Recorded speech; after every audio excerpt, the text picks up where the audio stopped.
মানে ঘুমাতে যাব তখন আবার মাই গুডনেস, এরকম করে সে সারা রাতে মানে রাত 3টা থেকে ভোর সকাল 8টা পর্যন্ত 4 বার আমার সাথে এইরকম করলো। আমার নাম শামিমা। শামিমা, বয়স কত? বয়স এখন 27 ইয়ার্স। ওকে, জন্ম জেলা? জন্ম পুরান ঢাকায়। পুরান ঢাকাতে আপনার জন্ম? হ্যাঁ, পুরান ঢাকাতেই আমার ফ্যামিলি। তার মানে আপনি ঢাকাইয়া কুট্টি যেটাকে বলে বলতে পারেন এরকমই। আচ্ছা, পুরান ঢাকার ভাষা পারেন? হ্যাঁ। ওকে, ঠিক আছে, আপনি যে ভাষাতে যেভাবে বলতে কমফোর্ট ফিল করেন সেভাবেই বলবেন। তো আমাদের এই যে অনুষ্ঠানটি জীবন গল্প, এটা নিশ্চয়ই আপনি শুনেছেন এর আগে? হ্যাঁ, শুনেছি। ওকে, ঠিক আছে, তাহলে আপনার আইডিয়া আছে। জি বলুন, আপনি কি গল্প আজকে আমাদেরকে শোনাতে এসেছেন? আমি আমার ছোটবেলা থেকে মানে জন্ম থেকেই শুরু করতে চাচ্ছি। জি শিওর। আমি হচ্ছে আমার বাবা যিনি ছিলেন উনিও পুরান ঢাকার, আমার মাও পুরান ঢাকার। তো আমি যদি আমার গল্পটা বলতে চাই তাহলে আমার একদম জন্মের আগে মানে আমার বাবা আমার বিয়ে থেকে শুরু করতে চাচ্ছি। নিশ্চয়ই নিশ্চয়ই, নো প্রবলেম।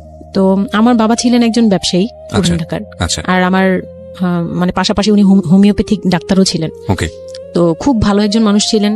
আর আমার আম্মু ছিলেন জমিদার, মানে জমিদার টাইপের, পুরান ঢাকায় লাইক জমিদার যেরকম থাকে আর কি, জমিদার বাড়ির মেয়ে ছিলেন। মানে পুরান এমন কি ছিল যে আগের পিতামহ বা প্রপিতামহ যেটাকে বলি জমিদার ছিল, এরকম? হ্যাঁ, এরকম মানে আমার নানাই ছিলেন জমিদার। ওই এলাকার সব বিচারশালী উনি করতেন, প্রভাবশালী খুব। তো ওই দিক থেকে আমার বাবা তো বিয়ের প্রস্তাব দেয়নি, মানে ফ্যামিলি থেকেই। আমার বাবার আবার একটা বিয়ে করেছিলেন আরো 8 বছর আগে আমার আম্মুকে বিয়ে করার, ওটা ছিল লাভ ম্যারেজ। তো আব্বু আর ওই বড় আম্মু একসাথে পড়াশোনা করতেন, ওই দিক থেকে দুইজন পরিচয় হয়ে বিয়ে হয়েছিল। কিন্তু 1.5 বছর পরে আমার ওই বড় আম্মু মারা যায়, অসুস্থ হয়ে মারা যান। তারপরে আমার আব্বু আর বিয়ে করবেন না এরকম বলেছিলেন যে আর বিয়ে করবো না। তারপর প্রায় 8 বছর পরে আমার দাদু আর ফুপ্পিরা মিলে মানে আমার আম্মুকে চুজ করে তারপর বউ করে নিয়ে আসেন। তো আমার আম্মু খুব অসুস্থ থাকতেন প্রায়, আমার আম্মু একটু ফিজিক্যালি একটু দুর্বল। তো ওইখান থেকে আমার আম্মুর বিয়ের প্রায় 2-3 বছর পরে আমার একটা বোন হয়। সেই বোনটা মারা যায় 6 মাসের মাথায়, আমার বোনটা মারা যায়। বোনটা মারা যাওয়ার পরে আমার আরেকটা কথা আমি এখানে ভুলে গেছি, যে আমার যে ফার্স্ট মা ছিলেন মানে বড় মা, আমার আব্বুর যে রিলেশন ছিল, ওইখানে একটা মেয়ে হয়েছিল। ওই মেয়েটা প্রায় 6 মাসের মাথায় মানে পেট খারাপ করে অসুস্থ হয়ে মারা যায়। তো তার পরপরই আমার বড় মাও মারা যায়। তো ওইখানে হচ্ছে আমার ওই বাচ্চাটা ছিল মেয়ে বাচ্চা। হ্যাঁ, তো ওর পরে আমার আব্বু 8 বছর পর বিয়ে করে, তারপর আমার মার একটা মেয়ে হয়। ওই মেয়েটাও মানে ওই মেয়েটা হচ্ছে জন্মের সময় মারা যায়, আর ওই ফার্স্ট একটা হচ্ছে 6 মাস পর মারা যায়। তো এই মেয়েটা হচ্ছে জন্মের সময় মারা যায়। তারপর তার 5 বছর পর আমার ভাইয়া হয়, আমার ভাইয়া আসে। তারপর আমার আম্মুকে বলা হয়েছিল যে আপনার হয়তো অপারেশন করতে হবে, কারণ আপনি আর কনসেপ্ট করতে পারবেন না, খুব অসুস্থ ছিল আম্মু। 2টাই সিজার ছিল, তো ওই সময়টাতে আর কি সিজার বেশি করা যেত না, তাহলে রিস্ক মানে লাইফে একটা রিস্ক থাকে। তো ওই দিক থেকে আমার আম্মুকে বলা হয়েছিল যে আপনার হয়তো বা ইউট্রাসের অপারেশন করতে হবে। তো আমার আম্মু তখন বলেছিল যে না, আমার একটা মেয়ে দরকার, খুব অসুস্থ অবস্থায় বলেছিল আমার একটা মেয়ে দরকার, মানে আমার যদি একটা মেয়ে থাকতো খুব ভালো। হয়তো বা সৃষ্টিকর্তাই যাচ্ছিলেন যে একটা মেয়ে, মানে আমি যে আসবো এটা তো আর উনি জানতেন না, কিন্তু থাকে না যে অনেক সময় কিন্তু মিলে যায় এরকম। তো আমার আব্বু বলছিল যে মেয়ে হোক ছেলে হোক আরেকটা হলে ভালো হয়। তো ওইভাবে ট্রিটমেন্ট নিয়ে আমার প্রায় 2 বছর পরে আমি আমার আম্মুর মানে পেটে আসি। তারপর আমার জন্ম হওয়ার পরে আমরা ভালোই ছিলাম, আব্বুর বিজনেস ভালো ছিল। কিসের বিজনেস ছিল? ওনার হচ্ছে ইলেকট্রিক পার্সের বিজনেস ছিল। তো ওখান থেকে আব্বুর মানে ভালো বিজনেস করতেন। পুরান ঢাকায় ছিলাম আমরা 4 জন, একটা ফ্ল্যাট নিয়েছিলাম। আব্বু বিজনেস করতো, আমি স্কুলে ভর্তি হলাম, ভাইয়া স্কুলে ভর্তি হলো। তো খুব ভালোভাবেই কাটছিল দিনকাল। তো একটা পর্যায়ে যে আমার যখন 10-11 বছর, তখন হচ্ছে আমার আব্বুর বিজনেস একটু প্রবলেম হয়, একটু না ভালোই প্রবলেম হয়, মানে একজন খুব বড় ধরনের একটা লস সে ফেলে দেন। তো আমি এটা বলতে চাচ্ছি না। তো যাই হোক, খুব বড় একটা ট্র্যাজেডি, মানে আমার লাইফের সবচেয়ে বড় ধাক্কাটা আমি ওখানেই পাই, যে আমার আব্বু এরকম একটা পার্সন ছিল। আব্বু সবসময় বলতো যেটা, যে আমার এই মেয়েটা হচ্ছে, আমি দেখতে নাকি সেই প্রথম যে আব্বুর বেবিটা ছিল না, মেয়েটা যেটা 6 মাসের মাথায় মারা গেল, আব্বু তাকে খুব ভালোবাসতো। আমি নাকি দেখতে সেম ওরকম হয়েছি, শুধু আমি কালো, ওই মেয়েটা ফর্সা ছিল। তো আমি যখন জন্ম হই তখন আব্বু নাকি আমার ফেস দেখেই কান্না করে দেয় যে এটা আমার বড় মেয়েটা যে ছিল তার মতো হয়েছে। তার মানে ও সেই, মানে আব্বুর ধারণা ছিল যে সেই আসছে এরকম কিছু। তা আব্বু আমাকে অনেক আদর করতো, মানে অন্য বাবারাও আদর করে সব মেয়েদেরই, কিন্তু আব্বুর ভালোবাসাটা কেন জানি একদম ডিফারেন্ট ছিল, অনেক বেশি ভালোবাসতেন, অনেক। বলার মতো না, সারাক্ষণ টেক কেয়ার, সারাক্ষণ, রাত নাই দিন নাই সব সময়। আমার রাতে খুব বদভ্যাস ছিল, আমি রাত জাগতাম প্রচুর, প্রতি রাতেই আব্বু আমাকে হেঁটে হেঁটে ঘুম পাড়াতো কোলে নিয়ে। প্রায় 10 বছর 11 বছর পর্যন্ত আব্বু আমাকে কোলে নিয়ে ঘুম পাড়াতো, অনেক আদর করতো। আর যখন যেটা, তখন তো ছোট ছিলাম, যখন যেটা বলতাম আব্বু এখন এটা লাগবে, রাত দিন তো বুঝতাম না, আব্বু ওই সময় বের হয়ে যেত, মানে খুঁজতে বের হয়ে যেত কোথায় পাই এটা। আমার মেয়ে বলছে, তো ভাইয়ার সাথে খুব একটা এরকম হয় নাই, আমার সাথে বেশি হতো, তো ভাইয়া এটা নিয়ে একটু জেলাসও করতো। আর সাধারণতই কিন্তু মানে ভাই বোনের মধ্যে এই এটা থাকে, তো আমাদের মধ্যেও এরকম ছিল। তো আব্বু যখন বিজনেস লস হলো তখন খুব বেশি মানে আব্বু ভেঙে পড়লো। আমরাও মোটামুটি, আমি তো আর বুঝি না, কিন্তু আমি তখন বুঝতাম যে আমার কিছু একটা কমতে যাচ্ছে, মানে কমতি হচ্ছে আমার, কারণ সবকিছু চাওয়ার পরপরই পাওয়া আর একটু লেট করে পাওয়া, এগুলো নিয়ে একটু মেন্টালি এতে পড়ে গেলাম। তো আব্বু বুঝতে দিত না, শুধু আম্মুকে বলতো যে ওদের বুঝতে দিবে না, আম্মু আমাদের বুঝতে দেয়নি কখনো, এরকম ভাবে করেনি। কিন্তু একটা সময় দেখলাম কি আব্বু বাসা চেঞ্জ করছে, ছোট বাসা নিচ্ছে, মানে এগুলো খুব ব্রেনে গিয়ে লাগলো যে ছোট বাসা কেন আর এরকম কেন হচ্ছে। আব্বু আস্তে আস্তে ব্যবসা গোটাচ্ছে, নতুন কিছু করার চিন্তা করছে, মানে এগুলো নিয়ে আমিও খুব ডিপ্রেসড হয়ে গেলাম। তখন আমি ক্লাস 6-7 পড়ি, এরকম হবে 7 থেকে 8 উঠবো এরকম। তো আব্বু সবকিছু গুটিয়ে চলে যাচ্ছিল ওনার এলাকায়, মানে দয়াগঞ্জের ওই সাইডে, মানে আমার দাদির এলাকা যে সাইডটা, ওই সাইডটাতে চলে যাচ্ছে, বলছে আমি ওখানে বিজনেস করবো, ওখানে একটু মানে রুম রেন্টও কম, আমি ওখানেই চলে যাব। আর আব্বুর যে ফ্ল্যাট একটা কিনেছিল, আব্বু এর মাঝখানে একটা ফ্ল্যাট কিনেছিল কিস্তিতে, তো ওইটাও সেল করে দেয়, সেল করে বিজনেসে ওইটাও ইনভেস্ট করে। এটা একটা বোকামি করে আমার আব্বু। যাই হোক, উনিও বুঝতে পারে নাই। তো ওখানে যাওয়ার পরে সেখান থেকে আব্বু আর কিছু করতেই পারলো না। আর আমাকে করলো কি, ওই সাইডটা একটু মানে রাফ এলাকা, তো যে এলাকায় আব্বুরা মানে ওখানে গেল একটু অন্য ধরনের, মানে একটু ইফটিজিং বেশি হয়, এইসব প্রবলেম ফেস করতে। আর আব্বু তো আমাকে বাসা থেকে বের হতে দিত না, আর ওই সময় আমাকে বোরকা পরাতো, তখন 10-11 বছর বয়স, কিন্তু ওই সময় আমাকে বোরকা পরাতো। তো ওই দিক থেকে চিন্তা করেছে যে এখান থেকে স্কুল চেঞ্জ করতে হবে, 8-এ উঠে যাচ্ছে মেয়েটা, তো এখান থেকে স্কুল না চেঞ্জ করে ওর মামার বাসায় থাকুক, আমার ছোট মামার বাসায় আর কি। আমরা তো নানু বাড়ি তো আমার ওইখানেই, বংশাল সাইডে আর কি। তো ওইখানে আমার মামা বাসায় নানু বাড়িতে রেখে আমার আব্বু যায়, কিন্তু রাখতে চায় না প্রথমে। আমার আম্মু খুব রিকোয়েস্ট করে যে এখানে ভালো থাকবে। আর আমার মামা ওইখানকার, আবার নানার পরে আমার মামাই ওখানে মোটামুটি প্রভাবশালী, মানে নানার যে প্রভাবটা ওটা আমার মামা পেয়েছে, মানে ওখানে বিচার যা হয় সব মামা করে, এখনো করে। তো ছোট মামার বাসায় গেলাম, মামি আমাকে খুব আদর করতেন, মামি আমাকে অনেক স্নেহ করেন, সত্যি কথা এখনো অনেক স্নেহ করেন, কিন্তু আমার যাওয়া হয় না, ওটা আমি পরে বলছি। তো ওখানে ছিলাম, মামার বাসায় গেলাম, খালার ছেলে, বড় ছেলে, হ্যাঁ, উনি হচ্ছে আমার মানে মামার বাসায় আসছে হঠাৎ করে। আমি জানতাম না যে কেন আসছে, মাঝে মাঝে দেখা হলে সালাম নিতাম। কি নাম ওনার? ওনার নাম রিপন। ওকে। তো উনি হচ্ছে আমার মামার বাসায় আসছে। আপনার খালাতো ভাই? খালাতো ভাই, উনি আমার খালাতো ভাই, উনি আসছে। তো অনেকদিন পর আর কি আসছে। আমি তখন 9-এ পড়ি, পহেলা বৈশাখ ছিল, আমি 8 থেকে 9-এ উঠে গেছি পহেলা বৈশাখ। তো ওই সময়টাতে তাকে দেখলাম যে সে আমাদের বাসায়। রিপন? হ্যাঁ। তো আমি সালাম দিলাম, ভাইয়া কেমন আছেন, কারণ উনি আমাদের অনেক সিনিয়র। আপনি তখন ক্লাস 9-এ পড়েন? হ্যাঁ, 8 থেকে 9 আর কি। 8 থেকে 9, ওকে। হ্যাঁ, তো ওই সময় আমি দেখে বললাম, ভাইয়া কেমন আছেন, চা খাবেন? তো আমার মামা বললো, হ্যাঁ চা বানিয়ে নিয়ে আসো। তো আমি গিয়ে পরে শুনি যে আমার মামাতো ভাই আমাকে বলতেছে যে আমার মামাতো ভাই আবার আমার একদম মানে আপন ভাইয়ের চেয়েও বেশি বলবো, কারণ ওর সাথে আমি সবকিছু, মানে ও আর আমি একসাথে বড় হয়েছি, কখনো মনে হয়নি যে এটা আমার মামাতো ভাই, নিজের ভাই মনে হতো। তো আমার বলতেছে যে তুই তো এখন আন্টি হয়ে যাবি, মানে দুষ্টুমি করতেছে যে তুই তো এখন বড় ভাবি হয়ে যাবি, হ্যাঁ তেন। আমি বলি কেন? বলে রিপন ভাই না তোরে বিয়ে করতে চাই। তো আমি খুব হেসে দিলাম, মানে আমি বলতেছি যে দুষ্টামি করতেছে, এরকম ভাবছিলাম যে মনে হয় ফান করছে। আমি ওর সাথে আবার কতক্ষণ চিল্লাচিল্লি, যাই উল্টাপাল্টা কথা বলিস কেন এই সেই। তো এগুলো নিয়ে ওরা সবাই মিলে আমার সাথে বলতেছে, বলে কি কেমন কথা বলো। উনি বয়সে কত বড় ছিল আপনার থেকে?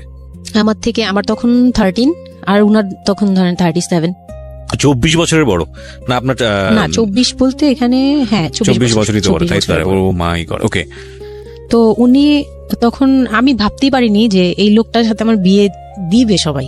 ও বললে তো এটা পাগলামি মনে করার কথা, এটা একটা পাগলামি, এটা কেমন কথা যে উনি যদি মানে লিগেল বয়সে বিয়ে করতে হয়তো আমার সমান একটা বিয়ে, তা আমি না ভাবতেই পারিনি তখন। তারপরেও না আমি চুপ হয়ে গেছি, আমি এই ব্যাপারে ডিসিশন দেওয়ার মতো বয়স আমার ছিল না, জ্ঞানও ছিল না। তো হুট করে আমার মামি আমাকে জিজ্ঞেস করারও প্রয়োজন বোধ করেনি বা জানানোরও প্রয়োজন, কি কারণে জানি না, তবে ওনারাই ডিসিশন নিয়ে বলল যে আমার আব্বু আম্মুকে জানালো, আমার মেজো খালা যে মানে আমার আম্মুর ইমিডিয়েট বড় যে, উনাকে আমার আব্বু আম্মুর কাছে পাঠায়।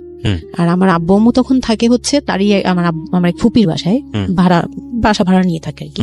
তো ফুপির বাসায় থাকে, ফুপির নিজের বাসা, তো ওখানে থাকে। তো আব্বুর কাছে পাঠায়, তখন আমিও যাই ওই বাসায়। তো আমি তো আর জানি না এই কথা বলতে আসবে।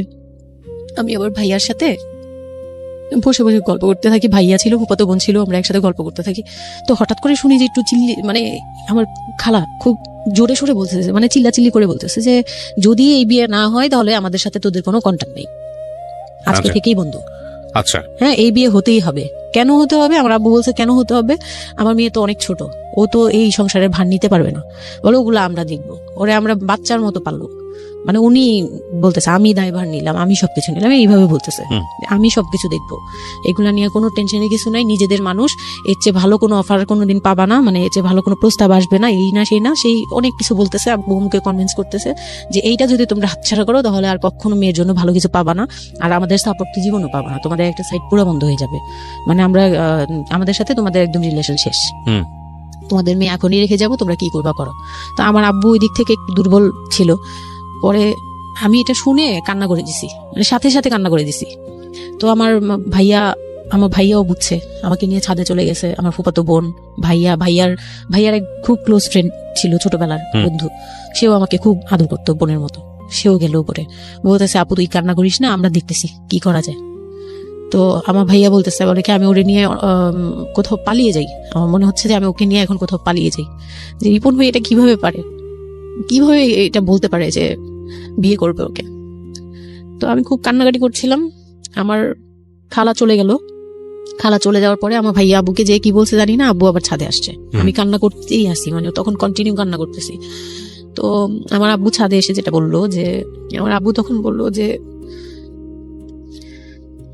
বলে আমি তোমাকে নিয়ে মানে বনে চলে যাব দরকার পড়লে, কিন্তু আমি ওর কাছে তোমাকে দিয়ে। তো আমি দেখলাম যে আব্বু ফিজিক্যালি, মেন্টালি, আর্থিকভাবে সব দিক থেকে দুর্বল, এখন আমাকে নিয়ে যদি বের হয় সে পারবে না, এটুকু বুঝলাম, তার দ্বারা সম্ভব না এটা।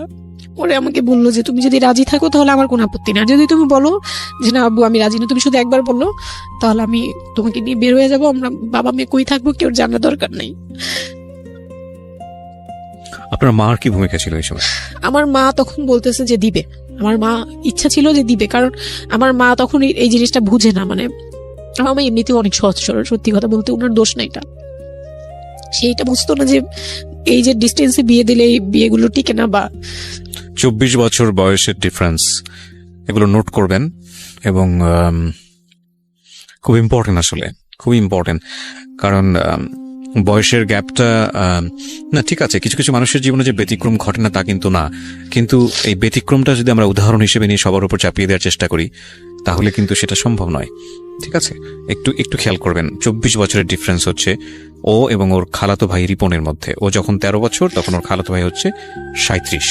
So it's a huge gap. সাধারণত বলা হয়ে থাকে 4-5 বছরের গ্যাপ ইজ ওকে, কিন্তু এর থেকে বেশি না হওয়াটাই বেটার। সেক্ষেত্রে 24 বছর, কোথায় 4-5 বছর আর কোথায় 24 বছর।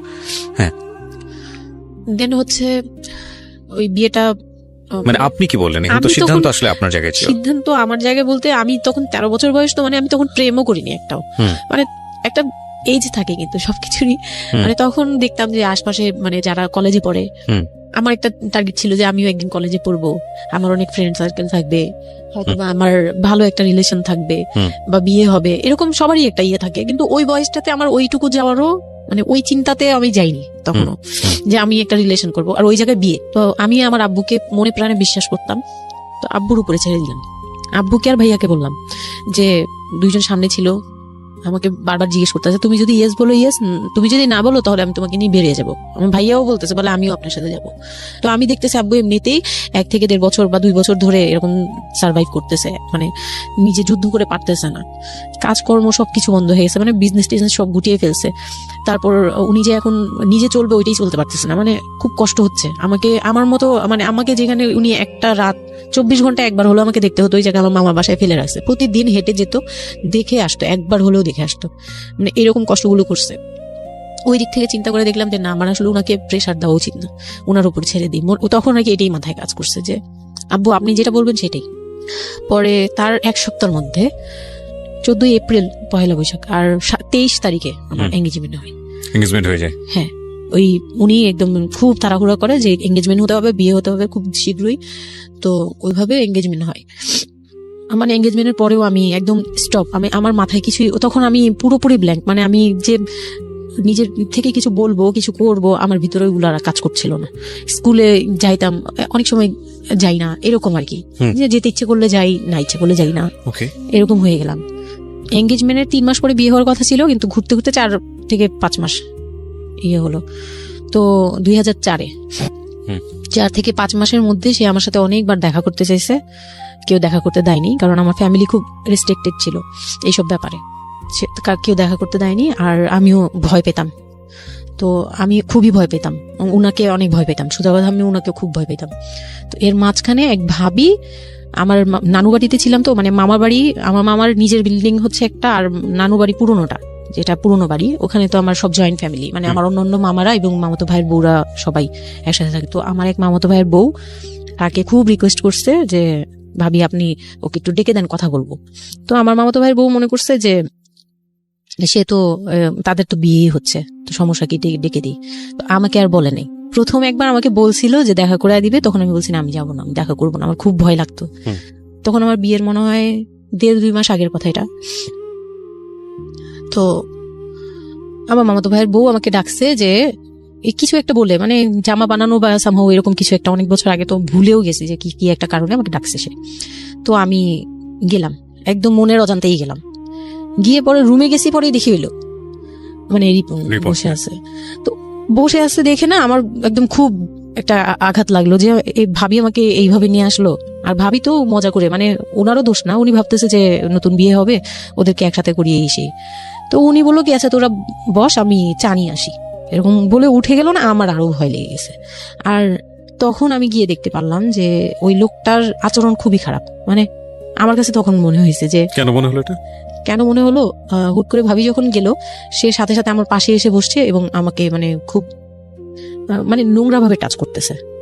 তখন আমার বয়স খুব ছোট, তো স্বাভাবিক না এটা আমার কাছে ভালো না লাগার কথাই, কারণ আমি তাকে বড় ভাই জানি। এক্স্যাক্টলি, মানে কয়দিন আগেও তো সালাম কালাম দিয়ে দূরে থেকে কথাবার্তা বলতাম, বড় ভাইয়া বলতাম সবাই, মানে তাকে বড় ভাইয়াটাকে আমিও বড় ভাইয়া ডাকতাম ওই ইয়ে থেকে। আর সেই লোকটা এসে আমাকে মানে খুব অপ্রীতিকর ভাবে জড়িয়ে ধরতেছে, তারপর জড়াজড়ি করতেছে, মানে খুব ঘেন্না লেগে গেল। আমি খুব জোরাজোরি করে আমি বললাম আমি এখন চিল্লাচিল্লি করবো, মানে তখন আমার খুব খারাপ লাগতেছিল, তখন বললাম আমি চিল্লাচিল্লি করবো বলে আমি একটু জোরে বলছি। পরে উনি আমাকে ছেড়ে দিয়েছে, আমি এমন দূর দিয়েছি একবারে সরাসরি মানে মামার বাসায় চলে গেছে, আর আসিনি। আর ওখানে গিয়ে অনেক কান্নাকাটি করছে যে এখন তো নাও করা যাবে না, আর এই লোকটা এরকম কেন, এই লোকটা তো তাহলে বিয়ের পরে, মানে আমার একটা ভয় ঢুকে গেছে যে এই লোকটা তো তাহলে আমাকে না জানি কি করবে, এরকম একটা ভয় ঢুকে গেছে। তখন তো ছোট ছিলাম, আর আমাদের ওই সময়টাতে তো এত মিডিয়া ছিল না যে আমরা এত কিছু বুঝবো যে এই আর কি। তো ওখানে তারপর 1.5 থেকে 2 মাস পরে বিয়ে হলো। এর মাঝখানে অনেকবার ফোন টোন করতো, এই করতো, আমি রেসপন্স করতাম না। তো বিয়ে যেদিন হলো, বিয়ের রাতের কথাটা কি বলবো। নিশ্চয়ই আপনার যদি মনে হয় যে বিষয়টা সামাজিকতার জায়গাটা থেকে খুব সেন্সিটিভ, একটা মেয়ের মানসিকতার জায়গাটা থেকে, যেটা আসলে এটা আমার বলার মতো শক্তিও নাই। সত্যি কথা বলতে আমি এটাই আমার লাইফের সবচেয়ে বড় ট্র্যাজেডি, বিয়ের রাত। হয়তো আপনি খেয়াল করছেন কিনা জানি না, কিন্তু আপনি মাঝখানে বললেন যে আমি অ্যাফেয়ার করবো কিভাবে, আমার মন তো তখনই ভেঙে দিছে। আমার ভিতরে একটা ভয় কাজ করে। কি হয়েছিল আমি জানি, আপনি খুব সুন্দর করে বলছেন গল্প, আপনি আপনার মতো করেই বলবেন, আমরা আসলে মূল মেসেজটাই পেতে চাই। লোকটা হচ্ছে সামাজিকভাবে সবার কাছে খুব ভালো, সবার কাছে ভালো বলতে মানে গলিতে বা এলাকায় কিছু করে না, সেই এলাকায় খুব ভালো ব্যবসা করে, খুব সহজ সরল ভাবে দোকানে যাচ্ছে, আসতেছে, খাচ্ছে, ঘুমাচ্ছে, নর্মাল। আমার সাথে যেদিন বিয়ে হলো সেদিন খুব বৃষ্টি। তো আমার তো ওই একদিনে আমার ভাবির রুমে, ওই দিনে আমি তার রূপ দেখে ফেলছি। তো তখন থেকে আমার তাকে দেখলে মানে গা শিউরে উঠতো, যে মনে হতো যে ভয়ঙ্কর একটা কিছু করবে। মানে মনে হতো, তখন আমি বুঝতাম না সেক্সুয়াল লাইফটা, বুঝতাম না যে সেক্স কি জিনিস, কিন্তু তখন একটা ভয় ঢুকে গেছে খুব চাপা একটা ভয়। প্রথম কথা হচ্ছে যে আপনি একটা ছেলে এবং মেয়ের মধ্যে যে স্বাভাবিক সম্পর্কটা বিবাহ পরবর্তী, এটা সম্পর্কে আপনার কোনো আইডিয়া ছিল? আপনাকে কেউ বলেছে? এটা সম্পর্কে কোনো আইডিয়া ছিল না, শুধু জানতাম যে কিছু একটা হয়, কিন্তু কি হয় সেটা আপনি জানতেন না। আপনাকে বিয়ের রাতে বা আগে পরেও কেউ কখনো কিছু বলে না? আমার বিয়ের আগে আমার এক ভাবি ছিল, মানে যেই ভাবির বাসায় গেছে সেই ভাবি না, আরেকটা ভাবি ছিল, উনারই বড় যা আর কি। তো ওই ভাবি আমাকে জাস্ট কানে কানে বলছে যে আজকে কিন্তু যাই হোক একদম চুপ থাকবি, আমাকে এইভাবে শুধু এটা বলেছে, আজকে যাই হোক, আরো ভয়ানক কথা বলেছে, মানে এটা শুনলে আরো ভয় যাই হোক কি হবে, বলে কিছু বুঝো না তুমি, হ্যাঁ কিছু এতই ছোট কিছু বুঝো না, এইগুলি বলতেছে। মানে আপনার মনে আরো বেশি ভয় ঢুকে গিয়েছে, কোন ধরনের চিল্লাচিল্লি করবি না, চুপচাপ থাকবি, মানে জাস্ট হাসি মুখে এরকম করে বলছে। কিন্তু আমার কাছে একটু ভয় ভয় লাগছে তখনই, যে এই লোকটা তো ওই সময় যদি এরকম মানে খপ করে জড়া ধরতে পারে, এই লোক কি করতে পারে, কি হতে পারে, মানে এই টাইপের একটা ভয় কাজ করছে তখন এই জিনিসগুলো বুঝতাম না, মানে ফিজিক্যাল রিলেশন বা এগুলি এই সম্পর্কে কিছুই জানতাম না। জানতাম যে কিছু একটা হয়, হাজবেন্ড ওয়াইফে কিছু হয়, কিন্তু কি হয় এটা জানতাম না, এরকম ছিলাম। তো নর্মালি যখন বিয়েটা হলো, কমপ্লিট হলো, সে তো মানে কতক্ষণে রুমে যাবে এরকম। একটু পজ দিচ্ছি আমি এখানে, কারণ আমি জানি যে ম্যাক্সিমাম আমি গেস করছি এখানে, কারণ এদিকে এখানে যারা শুনবে বা এই মুহূর্তে যারা শুনছে তাদের ইন্টেনশনটাকে আমি একটু ক্লিয়ার করতে চাই। সেটা হচ্ছে আমরা এটা বলি যে this is an entertaining show, but এই জীবন গল্প বলেন বা আমার লাস্ট 7-8 ইয়ার্সের ক্যারিয়ারে আমি রেডিওতে যে ধরনের প্রোগ্রাম করেছি, সোশ্যাল অ্যাওয়ারনেসের জায়গাটা থেকে এটা কি ধরনের ভূমিকা রেখেছি সেটা আপনারা আপনাদের জায়গা থেকেই ভালো মূল্যায়ন করতে পারবেন। বাট আমি একটু করজোরে আপনাদের কাছে একটা মিনতি করতে চাই, এই ঘটনাটাকে সিনেমা হিসেবে না দেখে, সিনেমার পর্দায় কিছু একটা ঘটতে যাচ্ছে এরকম একটা কিছু হিসেবে না দেখে, রেডিও হিসেবে না দেখে, একটু নিজের জায়গা থেকে চিন্তা করে দেখবেন, বা যদি বিষয়টা এরকম হয় একটা মানবিক জায়গা থেকে একটু চিন্তা করে দেখবেন। 24 বছরের গ্যাপ হাজবেন্ড আর ওয়াইফের মধ্যে, 24 ইয়ার্স, 13 বছরের একটা মেয়ে, যে মেয়েটার জীবনে প্রেম বলতে কোনো কিছু আসেনি, শারীরিক সম্পর্ক কি সে বোঝেই না, এবং দ্বিতীয়ত যে বিষয়টা ইম্পর্টেন্ট, বয়সন্ধিকালের একেবারে ইনিশিয়াল স্টেজে সে আছে, সে জানি না আসলে বিষয়গুলো কি। আর 37 বছর মানে হচ্ছে আমাদের পার্সপেক্টিভ থেকে, আমাদের সামাজিকতা জায়গা থেকে একটা ছেলে যখন একদম এই সমস্ত স্টেজ, প্রেম বলেন, শারীরিক সম্পর্ক বলেন, বা অন্যান্য যে বিষয়গুলো আছে সেগুলো বলেন, সেগুলো অতিক্রম করে মোটামুটি বৈষয়িক হয়ে গেছে। বৈষয়িক বলতে আমি যেটা বোঝাচ্ছি, এই জীবনে এসে দায়িত্ব ছাড়া অন্য কোনো কিছু থাকে না 37 কিংবা 40 বছরের পর থেকে, এরকম একটা স্টেজে আছে। তার মানে ওদের মধ্যে মেন্টাল ম্যাচিং এর কত বড় একটা গ্যাপ। সেই জায়গাটা থেকে ছেলেটা যদি মেয়েটাকে বুঝতে না চেষ্টা করে, বিশেষ করে ছেলের দায়িত্ব, কারণ যেহেতু সে সিনিয়র, যদি বুঝতে না চেষ্টা করে, তাহলে এটা কতটা অমানবিক এবং কতটা পাশবিক, কতটা ভয়ঙ্কর হতে পারে মেয়েটার জায়গাটা থেকে, এটা একটু চিন্তা করবেন। সো বিশেষ করে যারা বাসরাত বিষয়টাকে মাথায় রাখছেন, তাদেরকে আমি বলবো প্লিজ থিঙ্ক লাইক দিস। হ্যাঁ, এখানে একটু মানবিক হওয়া প্রয়োজন। এখানে যদি আমরা শুধু এন্টারটেনমেন্ট হিসেবে বিষয়টাকে নেই, তাহলে আমি আসলে যে কারণে এই বিষয়টা আনতে চাচ্ছি সেই মেসেজটা ক্লিয়ার হবে না। Okay, so please feel the story actually. তারপর বিয়ের দিন যেটা আর কি, রাতের বেলা সবাই আমাকে নিয়ে আসলো বাড়িতে, মানে ওনাদের বাসায়। তো ওই বাসায় হচ্ছে একটা রুম, মানে প্রথম হচ্ছে বাসায় ঢুকেই কোনো বারান্দা টারান্দা কিছু নেই, শুধু রুম আর সিঁড়ি, সিঁড়ি ঘর। মানে পুরান ঢাকার বাসাগুলো একটু বেশি হয়তো, খুব ছোট ছোট হয়তো, টাইপের হয়। আমি একসময় জিএসআরসিতে কাজ করতাম, আমার ফার্স্ট জব ছিল ওটা, আমি সার্ভে করেছিলাম পুরান ঢাকায়। সেটাই আমার প্রথম পুরান ঢাকায় যাওয়া, এবং আমার কাছে মনে হয়েছিল যে আমি কোথায় এসেছি। অনেক ঘিঞ্চি ভাইয়া, এখন নাই। পুরান ঢাকা নিয়ে অনেকেই অনেক কিছু বলেন, কারণ ঢাকায় যারা, তাদের কাছে পুরান ঢাকাটা একটা নস্টালজিক জায়গা। আমি তো আর ঢাকায় বড় হইনি, সো আমার কাছে ঢাকা, আমি যখন ঢাকায় প্রথম পাড়া দিয়ে যখন পাবলিক বাসে উঠেছিলাম, তখন আমার কাছে মনে হচ্ছে আল্লাহ আমি কোথায় আসলাম, এই জায়গায় আমি কেন আসলাম। তো নর্মালি হচ্ছে ঢাকা এরকম। তারপরে যখন পুরান ঢাকায় গেলাম, পুরান ঢাকার সাথে আমার ওই ধরনের অ্যাটাচমেন্ট কখনোই ছিল না, অনেক বেশি, অনেক ঘিঞ্চি। আমার মনে আছে চকবাজারের যেই চকবাজার নামে একটা যে জায়গা আছে, ওখানে চুড়ি পড়তে কি যেন একটা আছে না, যে মেয়েদের কসমেটিক্স বিক্রি করে, ম্যাক্সিমাম হচ্ছে নকল, আমি জানি না এখন কি রকম আছে। তো আমি জীবনে কোনোদিন দেখি নাই যে একটা মানুষ আর একটা মানুষকে গলি দিয়ে ক্রস করতে পারে। এবং ইন্টারেস্টিং বিষয় হচ্ছে এখানে তো মেয়েরা ঢোকেই না, এবং ওর ঢোকার পরে উপরে ছাদ, মানে এমন ভাবে বিল্ডিংটা, অনেকগুলো বিল্ডিং মিলে ওই ওখানে ধাক্কা লাগবে, মানে এরকম একটা অবস্থা যে একজন আরেকজনকে ক্রস করতে খুব ভয়ানক, মানে ভয়ানক অবস্থা। আমি সার্ভে করেছিলাম, যেহেতু আমি বিল্ডিং গুলো সার্ভে করতাম, মানে অনেক, আমি ইউনিভার্সিটিতে অনার্স দিয়ে, না অনার্সের 3rd ইয়ার বা 2nd ইয়ার থাকা অবস্থার ঘটনা এটা, আমি সার্ভে করেছিলাম বিল্ডিং গুলো। তো সেই সময় ওই সময়টাতে আমার একটু জানা হয়েছে আর কি। তো আসলে ভয়ানক রকমের কিনছি। হ্যাঁ, তো বলুন যেটা বলছিলেন। তো যেটা বলছিলাম যে ওই রাতে ওই একটা রুম, এরকম রুমের উপরে রুম, তার উপরে রুম, মানে সিঁড়ি রুম এরকম। আর প্রথম যে রুমটা, মানে নিচতলায় যে রুমটা ছিল, সেই নিচতলা রুমের সিঁড়ির নিচে ছিল চুলা আর বাথরুম, সিঁড়ি কর্নারে। ওকে, মানে এটা হচ্ছে ওদের নিজের ঘর। ওকে, এইটুকুই ছিল। মানে 3টা রুম, মানে হচ্ছে হলো এক ধরনের বিল্ডিং, একটা বিল্ডিং, হ্যাঁ, একতলা, দুতলা, তিনতলা এরকম বিল্ডিং, বা 3টা রুম। হ্যাঁ 3তলা বিল্ডিং, কিন্তু সিঁড়ি আর রুম, সিঁড়ি আর রুম।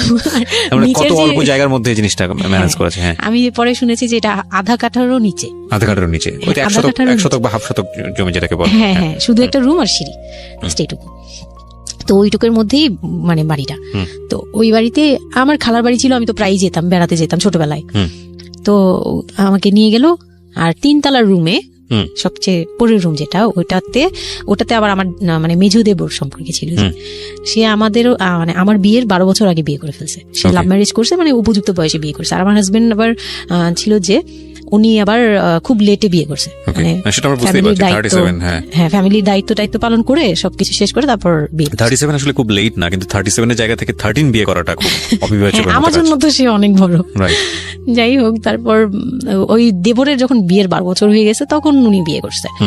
আর তো ওই ভাইয়া, মেজো ভাইয়া যে ছিলেন, তো মেজো ভাইয়ার রুমটা ছিল 3তলায়। আমি ওখানেই আমার বাসর ঘরটা করা হয়েছিল আর কি। তো ফুল টুল তেমন ভালো আনা হয়নি, সে খুব রাগারাগি করছে। ছোট ভাই যারা ছিল এলাকার ছোট ভাইটাই, ওদের সাথে খুব রাগারাগি করছে আমার হাজবেন্ড যে ছিলেন। এটা কোনো ঘর সাজানো হলো এই সেই বলে চলে বলতেছে, এখন তোমরা বের হো, অনেক হয়েছে, এখন তোমরা যাও, মানে খুব রাগারাগি করতেছে। তো আমি রাগ দেখে আরো ভয় পেয়ে গেছি প্রথম রাত। তারপর আবার আমি মানে এই অবস্থায় আসছি, বউ হয়ে আসছি, আমার শরীরে ভারী গহনা, শাড়ি টাড়ি, মানে আমি এগুলোর ওজন নিতে পারছি না। 4-5 ঘন্টা হয়ে গেছে আমাকে এগুলো পরায় রাখা হয়েছে, ভারী মেকআপ দেওয়া হয়েছে, আমি এগুলো কখনো ইউজ করিনি ফার্স্ট লাইফে। মানে আমি দেবীর মতো সেজে বসে আছি, এরকম একটা ইয়ে। তো খুব ভয় ভয়েও কাজ করছে, নার্ভাসনেস। তারপর এখন কি হবে, সবাই বের হয়ে গেলে কি হবে, এটা একটা টেনশন। আর শুধু মানে কেমন কেমন জানি একটা ফিল, যেটা সাধারণত নরমালি হওয়া উচিত একটা ছেলে এবং একটা মেয়ের জায়গাটা থেকে। এটা হচ্ছে জীবনের সবচেয়ে সুন্দরতম মুহূর্তের একটা, রাইট? আমরা সেটাই চিন্তা করি না। একটা মেয়ের জীবনে স্বপ্ন থাকে তার একটা বাসর রাত কিংবা ফুলসজ্জার রাত, আমরা যেটাই বলি সেটা নিয়ে। একটা ছেলের জীবনও নিশ্চয়ই থাকে, এবং সেটা চমৎকার হয়ে সারা জীবন স্মৃতি হয়ে থাকুক, এরকম কিছু একটা থাকে। এবং সেখানে বিষয়টা যদি এরকম হয় যে একটা মেয়ের জীবনে আতঙ্কের রাত এবং ভয়ানক রকম আতঙ্কের, সবচেয়ে বড় আতঙ্কের রাত ছিল ওটা, তাহলে আপনি চিন্তা করে দেখতে পারেন। এবং সেটাকে যারা আজকে এই রেডিও যারা শুনে, যারা এটাকে এন্টারটেনমেন্ট হিসেবে নিচ্ছেন, তাদের জায়গা থেকে আমি বলতে পারি যে এখানে নিজেরও কিন্তু একটা পরিচয়ের বিষয় আছে। হ্যাঁ, মানে নিজের পরিচয়টা নিজের কাছে কি দিচ্ছেন একটু চিন্তা করে দেখেন। ঘটনার ভেতরে ঢোকার চেষ্টা করুন, এই মেয়েটার মানবিক অনুভূতিটাকে জানার চেষ্টা করুন, অন্য কিছু নয় প্লিজ। কজ আমরা আমাদের সামাজিকতার জায়গাটা থেকে মেয়েদের এই বিষয়গুলোকে উইথড্র করে বা না ভেবে তাদেরকে কখনো কখনো সারা জীবনটা ধ্বংসের দিকে ঠেলে দিই। হয়তো মেয়েটার ক্ষেত্রে এরকমই কিছু হয়েছে, আমরা একটু সামনের দিকে আগাবো। জি, তারপর উনি আমাকে, আমি তখন শাড়ি টাড়ি পরা, গহনা পরা, তো খুব নর্মালি সবাই চলে গেল পরে, খুব নর্মালি আমাকে বলতেছে যে ড্রেসটা চেঞ্জ করো, শাড়িটা চেঞ্জ করো, গহনা টনা চেঞ্জ করো। তো আমি আমার লাগেজ থেকে একটা 3 পিস নিলাম, ওই 3 পিসটা নিয়ে ওয়াশরুমে চলে গেলাম। ওয়াশরুম বলতে ওই যে উপরের রুমেই একটা ওয়াশরুম আছে, আর নিচের রুমে, মানে উপরের রুমে তো আর সিঁড়ি ঘর নাই, সিঁড়ি ঘরটাতেই একটা ওয়াশরুম ছিল, ছোট্ট একটা টয়লেট ছিল। ওইটাতে গিয়ে আমি চেঞ্জ করলাম খুব কষ্টে, চেঞ্জ করে তারপর মুখের মেকআপ টেকআপ এগুলো ওয়াশ করে আসলাম। তারপর আসার পরে উনি বলতেছে উজু করে আসো। হ্যাঁ, তো আমি উজু করলাম, উনি উজু করছে করে, মানে প্রথম রাতে নাকি নামাজ পড়তে হয় সবাই বলে দিছে, তো ওই নামাজ পড়লো আমাকে নিয়ে। নামাজ পড়ার পরে বেডে গেলাম, মানে আমি বিছানায় যে বসলাম, খুব ভয়ে ভয়ে আছি যে কি বলবে কি করবে জানি না। তো উনি আমার পাশে এসে বসে আমাকে ফার্স্ট কথা যেটা বললো, মানে এইটাই ফার্স্ট কথা ছিল যে আমি তো ওই ফ্যামিলির বড় ছেলে, আর তুমি তো আমাদের ফ্যামিলির সবাইকে চিনো জানো, তোমার তো চেনা জানার দরকার নেই। আর আমার তখন ওনার মা মারা গেছে 3-4 বছর, মানে 3 বছর হবে এরকম, 3 থেকে 4 বছর এরকম হবে।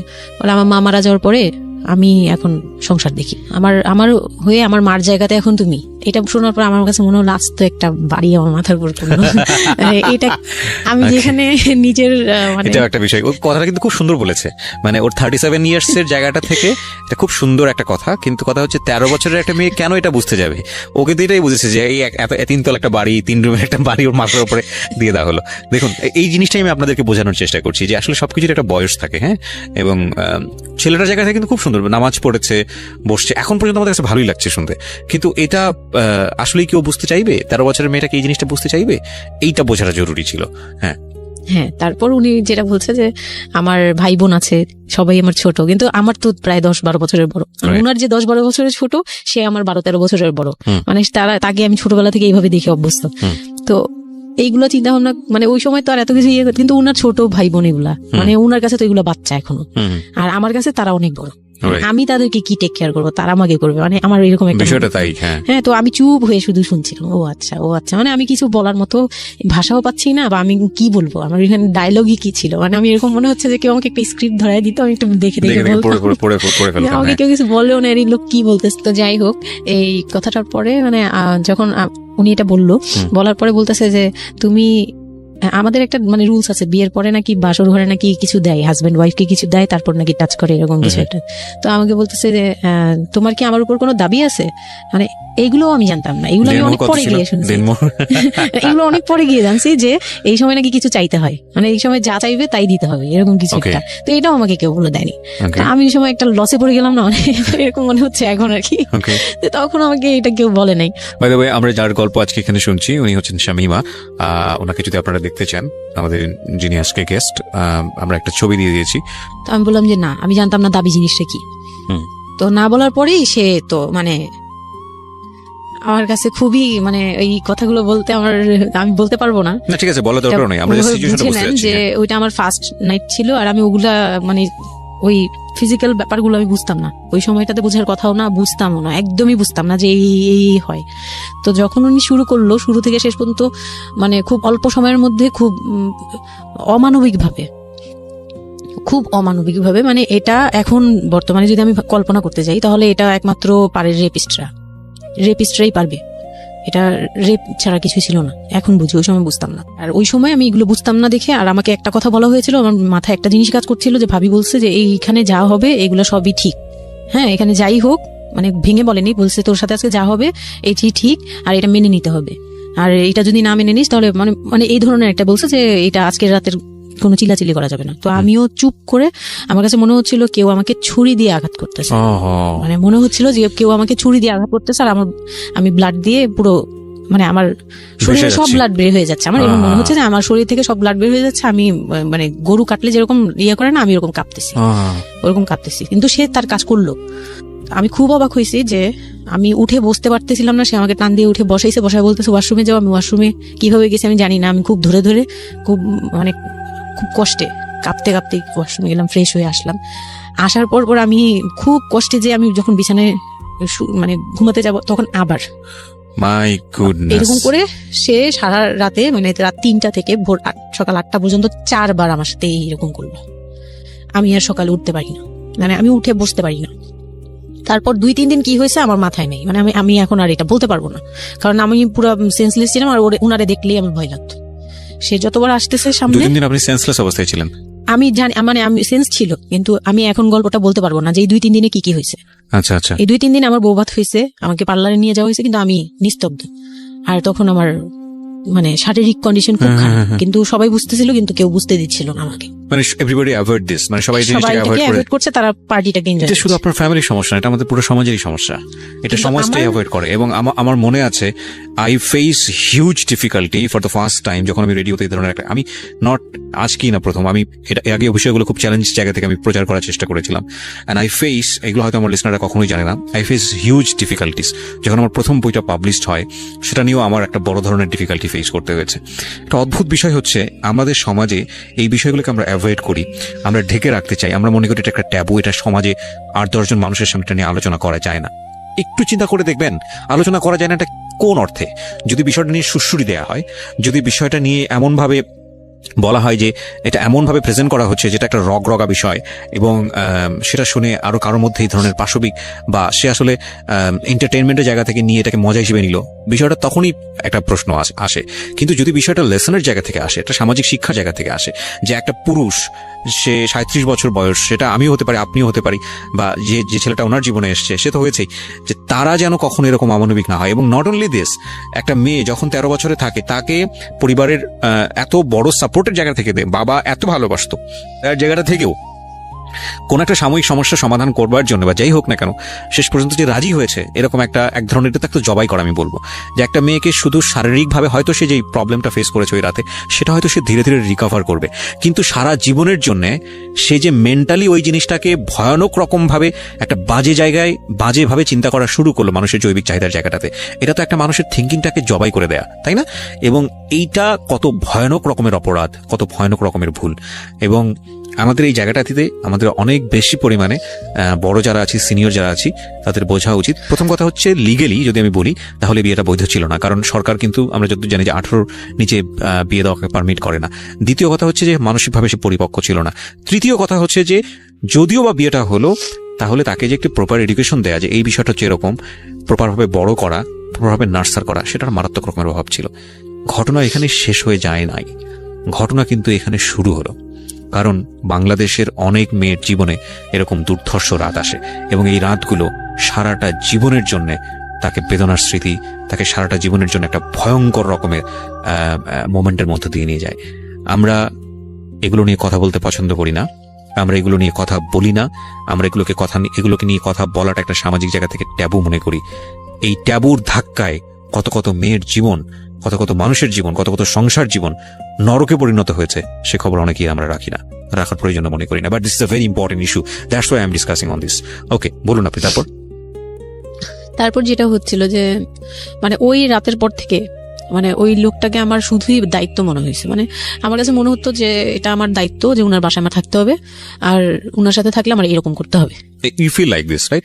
আপনি এই ঘটনা ঘটার পরে কি আপনি কারোর সাথে ডিসকাস করার সুযোগ পাননি যে না, আমি এরকম ক্লোজ কেউ ছিল না যে আপনার সাথে এরকম একটা বাজে ঘটনা ঘটছে, বা আপনি এটাকে রিকভার করতে পারছেন না মেন্টালি, বা আপনার সাথে যার বিয়ে হলো তাকেও বলতে পারছেন না যে আমার এইসব জিনিসগুলো? না, আমি উনাকে ভালোভাবে নিতেই পারছিলাম না। সোজা কথা, আমি উনার সাথে কোনো কিছু ডিসকাস করতাম না, বা অনেক পরে গিয়ে যখন ডিসকাস করেছি তখন উনি আমাকে উল্টাপাল্টা বুঝ দিয়েছে। মানে পরের সময়টাতে, হ্যাঁ, ওটা হ্যাপেন্স রেগুলারলি, না র্যান্ডমলি জিনিসগুলো হয়ে যাচ্ছিল আপনার সাথে? হ্যাঁ, প্রায় মাস থেকে 2-3 মাস এরকম হলো। তারপর মানে এটা আমি বলি যে প্রথম তো 4-5 দিন তো রেগুলার হলো। তারপর আমার ব্লিডিং অফ হচ্ছিল না, আমার কন্টিনিউ হচ্ছিল ব্লিডিং। তো এক সময় যে ব্লিডিং এর মধ্যেও তিনি অনেক বাজে ইয়ে করেছে। তো ওর পরে আমি বাসায় যেতে চাইলে বাসায় যেতে দিত না, এভাবে ইয়ে করে ফেললো। আর ফ্যামিলিগত যে ব্যাপারটা ছিল, যে আমার ফ্যামিলি তো তখন, আমার আব্বু তো তখন একদম মানে ফিনান্সিয়ালি খুব উইক ছিল। তো বিয়ের পরে কিছু ফর্মালিটি থাকে, পুরান ঢাকার কিছু রুলস আছে যে বিয়ের পরে মেয়েদের প্রতি সপ্তাহে সপ্তাহে দেখতে যাওয়া, এটা সেটা পাঠানো, প্রতি সিজনে সিজনে এটা করা, এগুলো ব্যাপারে কেউ কনসার্ন ছিল না। মানে তখন মানে আমার ফ্যামিলির কেউ এরকম অ্যাক্টিভ ছিল না, মানে ছিল কিন্তু কেউ কেয়ার করে। তারপর হচ্ছে এরকম করে আমার সময়গুলো কাটতে লাগলো। তো সবচেয়ে বড় কথা হচ্ছে আমার যে হাজবেন্ড ছিল রিপন, উনি আমার বাবার দোকানে কাজ করতো একটা সময়। ওইটা হচ্ছে প্রায় আরো মানে আমার জন্মের সময় বা আমার জন্মেরও আগে। হ্যাঁ, তখন নতুন নতুন আর কি কাজ শেখার জন্য আমার আব্বুর দোকানে ঢুকছে এরকম। তো আমার আব্বু তাকে ক্যাশ বুঝিয়ে দিয়েছিলেন নাকি, তখন নাকি ক্যাশ দিত। তো আমি একটু যখন 2-3 বছরের, তখন উনি দোকান থেকে বের হয়ে নিজে ব্যবসা দিয়েছে, ওখান থেকে তিনি ইমপ্রুভ করছে। তো ওখান থেকে শুরু। আর আমাকে যখন বিয়ে দিছে, মানে আমার যখন বিয়ে হয়েছে, তো ওই রিপন যিনি, ওনার উদ্দেশ্য ছিল যে আমি আমার নানু বাড়ির অংশ পাবো, সম্পদ। আমার নানু বাড়ি খুব বিশাল, মানে বললামই তো যে খুব বিরাট একটা অংশ। আর ওনাদের যে অংশটা ছিল সেটা অনেক আগেই নেওয়া হয়ে গেছে। মানে ওনার দাদা বাড়ি যেটাতে ওনারা ছিল 3 রুম, ওই যে ছোট ছোট 3টা রুম উপরে ওই বিল্ডিংটা তোলার পরে আমার মামা ওই অংশটা কেটে রাখছে, মানে আমার মামা রেখে দিয়েছে। আর আমাদের যে অংশটা ছিল তার লোকটা ছিল যে ওই বাড়িতে আমি একটা রুম হলো পাবো। হ্যাঁ, তো আমার আম্মু তো আর ওটা নেয়নি। তো আমার হাজবেন্ডের ইয়েটা ছিল, টার্গেটটা ছিল যে ওই বাসায় একটা রুম হলেও পাবে। আর পুরান ঢাকায় একটা রুম মানে অনেক কিছু, মানে ওখানে তো প্রায় 1 কোটি টাকা দাম কাঠা। তো একটা রুম মানে 1 কাঠা না হোক, আধা কাঠা হোক, 50 লাখ টাকা হোক আমার আসবে, এরকম একটা টার্গেট ছিল তার।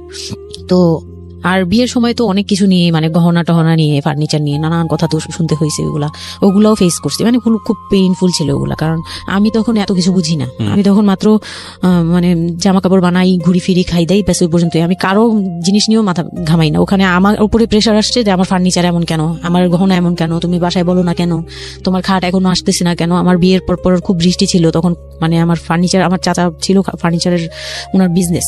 তো আমার চাচার ফ্যাক্টরি থেকেই সবগুলো ফার্নিচার আসবে। তো ওনারা বলতেছে যে জাস্ট একটা কারণেই লেট হচ্ছে, রোদ পাচ্ছি না, রোদ পেলে তারপর কাঠগুলো শুকাবে, তারপরে হ্যাঁ মানে জয়েন্ট দিলেই এখন এটা ফেটে ফেটে যাবে, এখন জয়েন্ট দিলে প্রবলেম হবে। এই জিনিসটা ওরা বুঝতেছে না। ওরা বলতেছে কেন দেরি করছে, নাকি ফাঁকিই দিচ্ছে, নানান ধরনের কথা তৈরি করতেছে। আর এই দিক দিয়ে আমি পেইন খাচ্ছি, ওই দিকে এক পেইন, মানে রাতে গিয়ে এক পেইন, দিনের বেলা এই পেইন। মানে আমি পুরো মানসিকভাবে মানে বলে না যে আমি হয়তো বা প্যারালাইজড মতো হয়ে গেছিলাম। আমার মানসিক ভাবটা জাস্ট শুনি আর শুনি, কিছু বলতে পারছি না এরকম। আর বাসায় গিয়ে কোনো কিছু বলি না, কারণ আব্বু অসুস্থ, আব্বু মেন্টালি অনেক। আব্বু যখনই জিজ্ঞেস করে আম্মু তুমি ভালো আছো তো, আমি খালি হাসি দিয়ে বলছি হ্যাঁ। যতবার জিজ্ঞেস করতো তুমি খুশি আছো তো, আমি হ্যাঁ। আমি এই একটা কথাই বলছি, হ্যাঁ ভালো আছি। আসলে আমি ভালো ছিলাম না, কিন্তু বুঝতে দেইনি। ওই লোকটার ছোট বোনগুলো আমার সাথে অনেক রাফ বিহেভ করছে।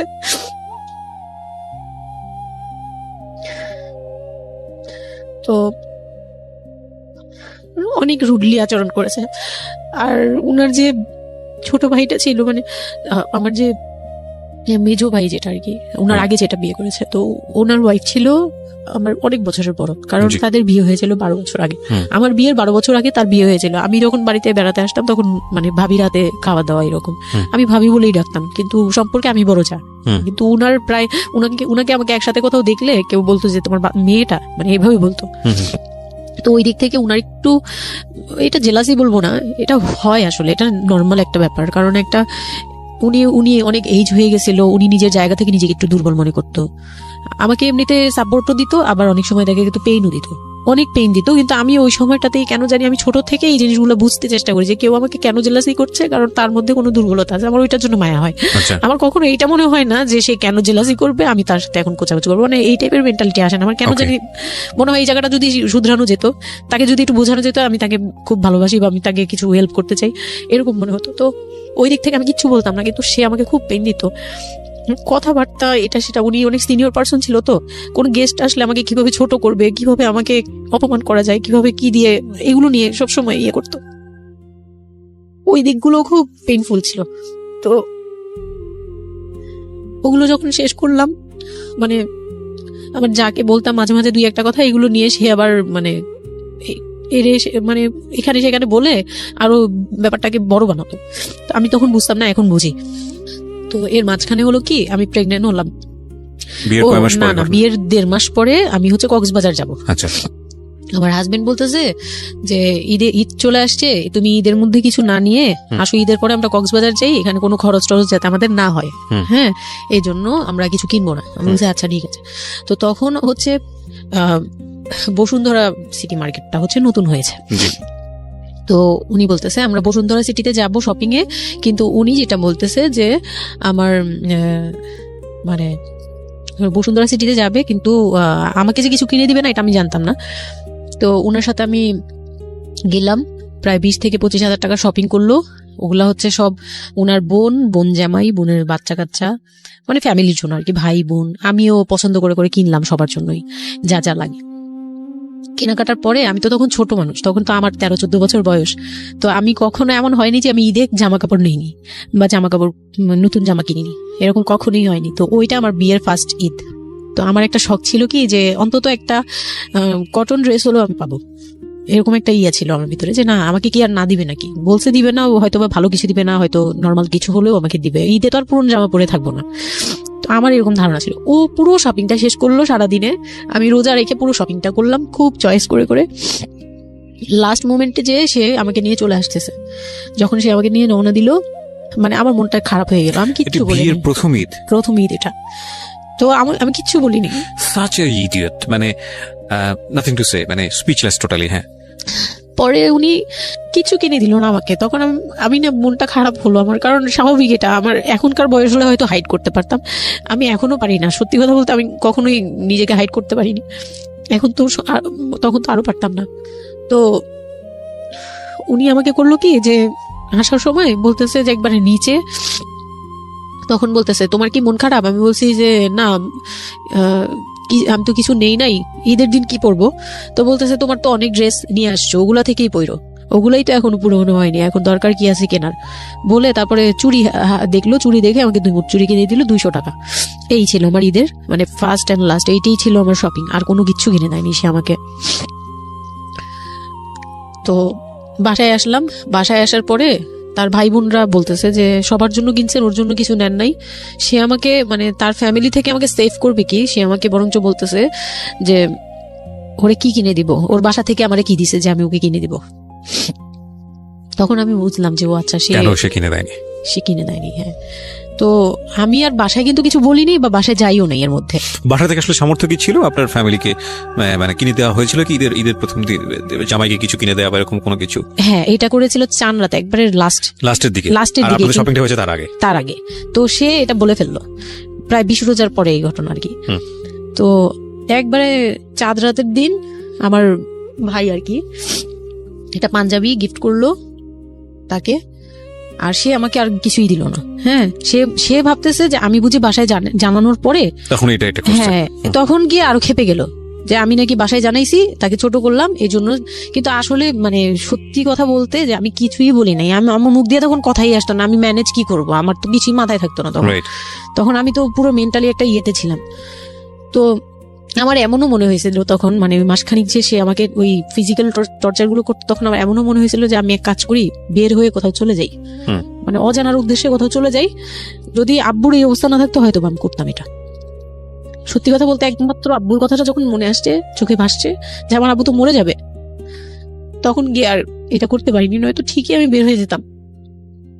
তো ঈদ আসলো, ঈদের পরের দিন কক্সবাজারের উদ্দেশ্যে রওনা দিল। আর তার একটা অভ্যাস ছিল যে মানে সে কিছু দিলে বা করলে বা আমার জন্য যদি সে 2 টাকাও খরচ করতো, এটা খুব হাইলাইট করতো, সবার সামনে তুলে ধরার জন্য চেষ্টা করতো। ওই কক্সবাজার যাবে, সে খুব মানে ঢোল পিটাচ্ছে যে আমাকে নিয়ে কক্সবাজার যাচ্ছে, কিন্তু শপিং করে দেয়নি, এটা আবার হাইক করতেছে। আচ্ছা, যাই হোক, ওই সব বলতে গেলে শপিং এর টাকা সেভ করে আমাকে কক্সবাজার নিয়ে যাচ্ছে। তো গেলাম কক্সবাজারে, সেখানে গিয়ে আরেক ধাক্কা খেলাম যে কক্সবাজার যাওয়ার পরে প্রথম রাত মোটামুটি ভালো ছিলাম, পরের দিন সকালে সে আমার সাথে মানে এমন ভাবে মানে ফিজিক্যাল রিলেশন করতে চেয়েছে যেটা সম্পর্কে আমি অবগত ছিলাম না, মানে আমি জানতাম না যে এরকম কিছু হয়। তো এক সময় সে আমার হাত পা জোরাজোরি করে ধরে, মানে প্রায় হাত পা বাঁধার মতো জোরাজোরি করে সে আমার সাথে ওই রকম কিছু করতে চায়। তখন আমার মানে আমি খুব বাধা দেওয়ার পরে বা চিল্লাচিল্লি করার পরে সে আমার গায়েও হাত তুলে 2-3টা চট থাপ্পড় দেয়। আপনাদের মধ্যে সম্পর্কের জায়গাটা কি আপনি তখনও কি ওনাকে আপনি করে বলতেন? হ্যাঁ, আমি এখনো স্টিল নাও। তার মানে বিষয়টা এরকম হয়ে গেছে যে ওই দূরত্বটা বিয়ের পরে ছিল, এবং সেই দূরত্ব থাকা অবস্থায় ও এই জিনিসগুলো প্র্যাকটিস করে যাচ্ছে ওর মতো করে, এবং সেখানে যখন ও সাকসেসফুল হতে না পারছে তখন সে আপনার গায়ে হাত তুলছে, তাই তো? সেটাই। হ্যাঁ, তারপর আর সবচেয়ে বড় কথা হচ্ছে সে তার জায়গাটা, সে তার চাওয়াগুলো সব পূরণ করতেছে, বাট আমার দিকটা দেখছে না। এবং সে যে শুধু আমার না, মানে সে মানুষটাই এমন, আগে বুঝি নেই, পরে অনেক ধীরে গিয়ে পরে বুঝতে পেরেছি যে উনি সম্পূর্ণ সেলফ সেন্টার, মানে নিজের যেটা অধিকার সেটা সে আদায় করে নিবে, তার বাকিগুলো নিয়ে তার কোনো মাথা কি হচ্ছে বা কার কি হচ্ছে এটা দেখার বিষয় না, এটাই মেন্টালিটি। তো এইগুলো করার পরে আমার মানে খুব পেইন হলো, আমার খুব কষ্ট হলো যে আমি কবে ঢাকায় যাব, একটা পেইন। ওটা কি জীবনের প্রথম কক্সবাজার যাওয়া? হ্যাঁ, ওটা আমার লাইফে ফার্স্ট। চিন্তা করে দেখুন, এক ধরনের হানিমুনি বলা চলে ওদের জন্য। হানিমুনি করা হয়েছিল, কিন্তু ওটা আমার জন্য হানিমুন ছিল না, অন্য কিছুই ছিল। আচ্ছা, খুব পেইনফুল ছিল। ওকে, যাই হোক, আমি খুব ভয়ে ছিলাম যে এখানে আমাকে মেরে ফেললেও কেউ জানবে না, এরকম একটা ফিল ছিল আমার ভিতরে। জিনিস চিন্তা করতে পারেন, প্রত্যেকটা মোমেন্ট একটা মানুষ একটা মেয়ের সাথে, একটা ছেলের সঙ্গে বসবাস করছে একটা মেয়ে, এবং তাদের স্পেশাল মোমেন্টস গুলো তার জন্য ভীতির কারণ। সে হয়তোবা তখন এরকম মানে চিন্তা করছে যে এই স্পেশাল মোমেন্টটা যেন না আসে, ওর সঙ্গে স্পেশাল টাইমটা যেন আমি না হয়, রাত যেন না হয়। বিষয়গুলো তো এরকমই ছিল, কারণ ওর জন্য কিন্তু এগুলো ভয়ানক রকমের টর্চার।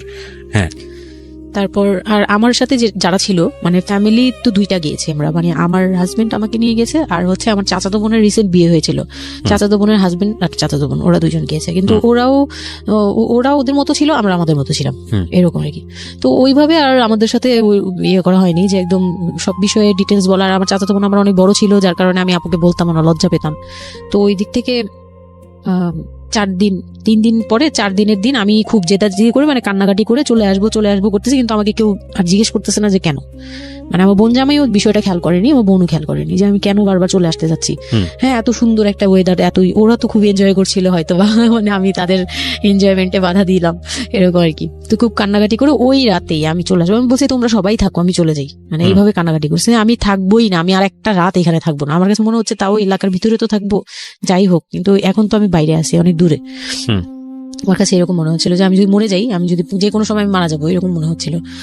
তো আমি ওই সময় বলাতে ওরা সবাই মিলে চলে আসছে, সবার মন খারাপ যে আমার জন্য চলে আসতে হলো তাদের। তো ঢাকায় আসলাম। ঢাকায় আসার পরে ঈদের ছুটির শেষে সে তার মতো করে বিজনেস করতেছে, আমি আমার মতো ঘরে ছিলাম। 2-3 মাস গেল, কোরবানি ঈদ আসলো, প্রথম কোরবানি ঈদ। কোরবানি ঈদের সময় যেটা হলো সেটা হচ্ছে আমার মামার বাসা থেকে মাংস, মানে কোরবানি ঈদের যে মাংসটা পাঠায়, পুরান ঢাকার একটা ইয়ে আছে যে নতুন বিয়ে হলে বাবার বাড়ি থেকে রান পাঠানো হয়, একবারে পুরো একটা রান ধরে পাঠিয়ে দেয়, বাবার বাড়ি থেকে মেয়েদের পাঠায়, মানে কোটাকুটি নেই, রানী পাঠিয়ে দিতে হবে একদম আস্ত পাঠায়। এটা পুরান ঢাকার রেওয়াজি, একবারে যে কয়টা মেয়ে থাকবে ওই কয়টা রান বাসায় যাবে, মানে ওই রানগুলোর কেউ কাটতে পারবে না, একদম আস্ত পা ধরে দিয়ে দিবে একবারে। আচ্ছা, ইন্টারেস্টিং তো। হ্যাঁ, এটা কিন্তু পুরান ঢাকার একটা রেওয়াজ, এখনো আছে। মানে কোরবানি হলেই সঙ্গে সঙ্গে রানটা যাবে মেয়ের বাসায়। আচ্ছা, মেয়ের বাসায় যেতেই হবে এটা। তো ওইরকম আমার মানে ওরা আশা করছিল যে আমার মামা এরকম করবে, কিন্তু আমার মামা তো প্রায় অনেক বড় গরু দেয়, আর একটা দেয় না, 2টা থেকে 3টা দেয়।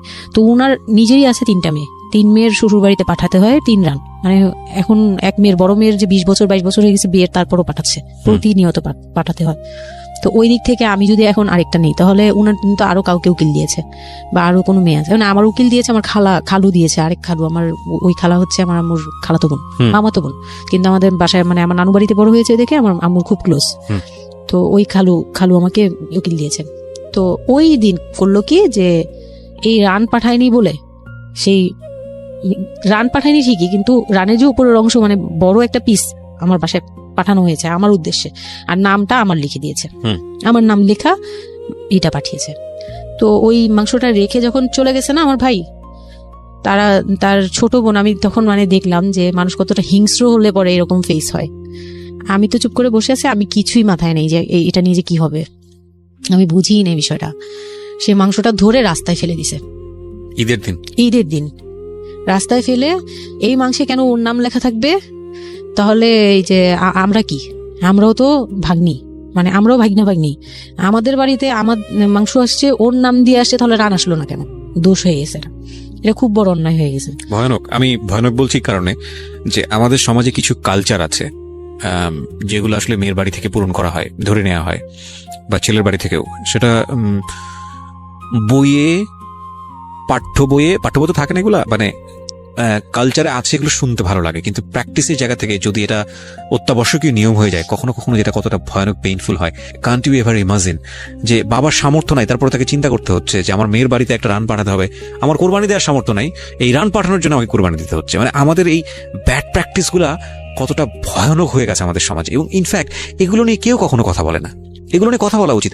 একটা মানুষ, একটা সোসাইটি চেঞ্জ হবে কিভাবে, একটা মানে পুরো কমিউনিটি চেঞ্জ হবে কিভাবে, একটা রাষ্ট্র চেঞ্জ হবে কিভাবে, এই ছোট ছোট আমরা তো সব জায়গাতেই পয়জনাস।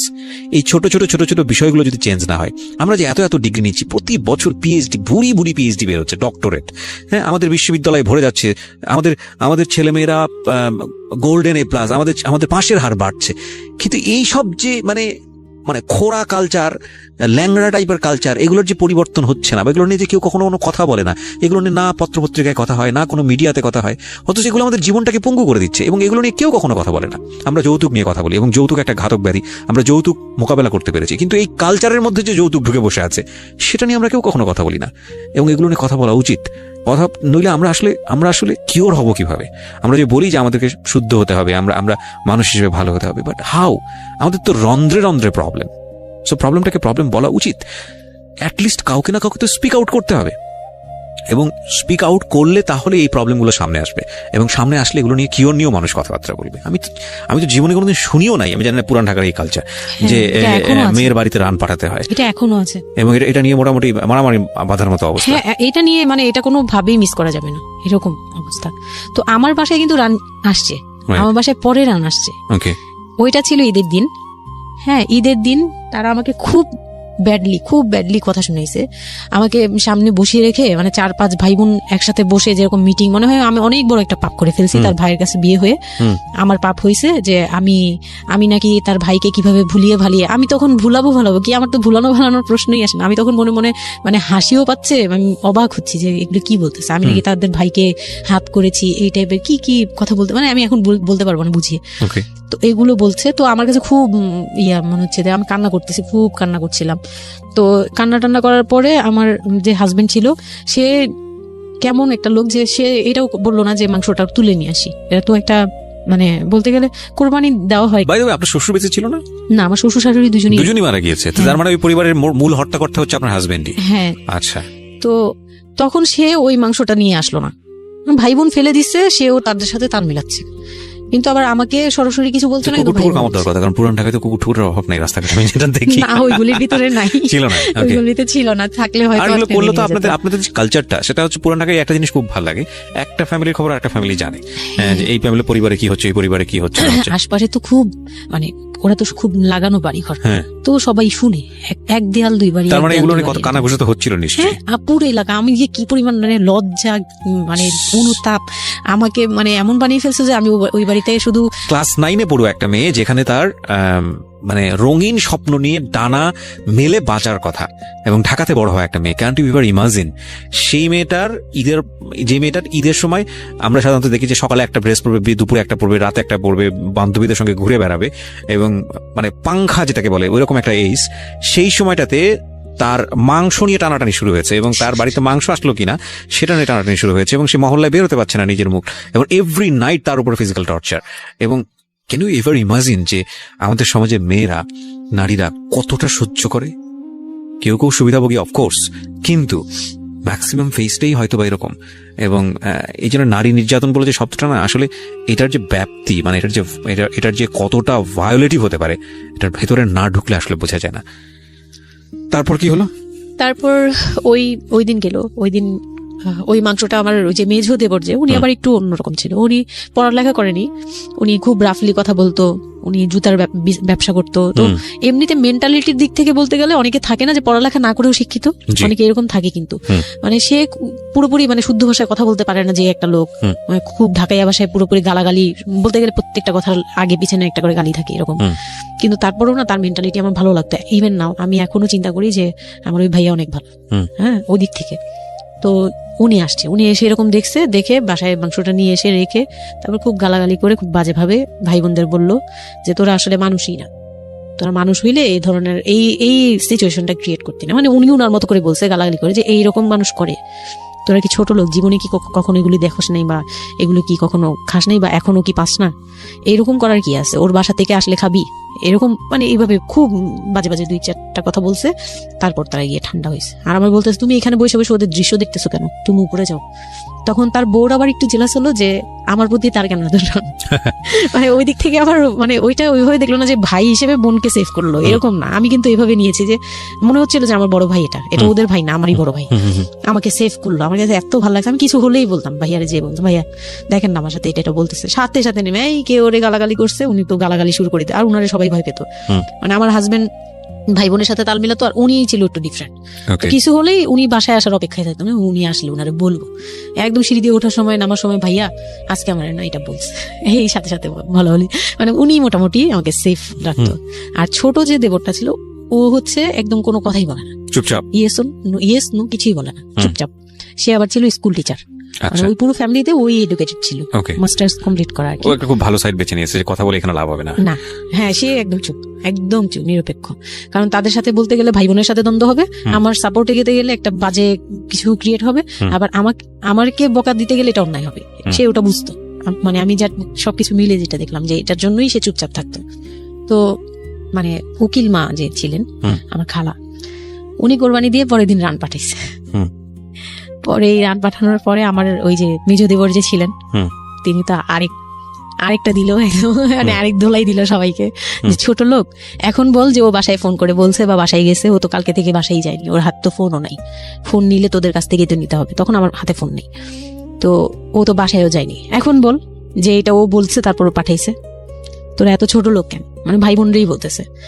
তো ওরা তো আর কিছু এটা পাঠানো তো এটা উচিতই, এটা ওদের উচিত, এই সেই এটা কিছু না, মানে সে তারা তারপরে ছোট হচ্ছে না, তারা মনে করতেছে এটাই করা উচিত ছিল, এটা না করলে আরেকটা কথা শুনাইতাম, এরকম বলতেছে উল্টা। তো এইগুলো করার পরে আমিও আর এগুলা মাথা থেকে ফেলে দিলাম, ভাইয়াও বলে টলে চলে গেল।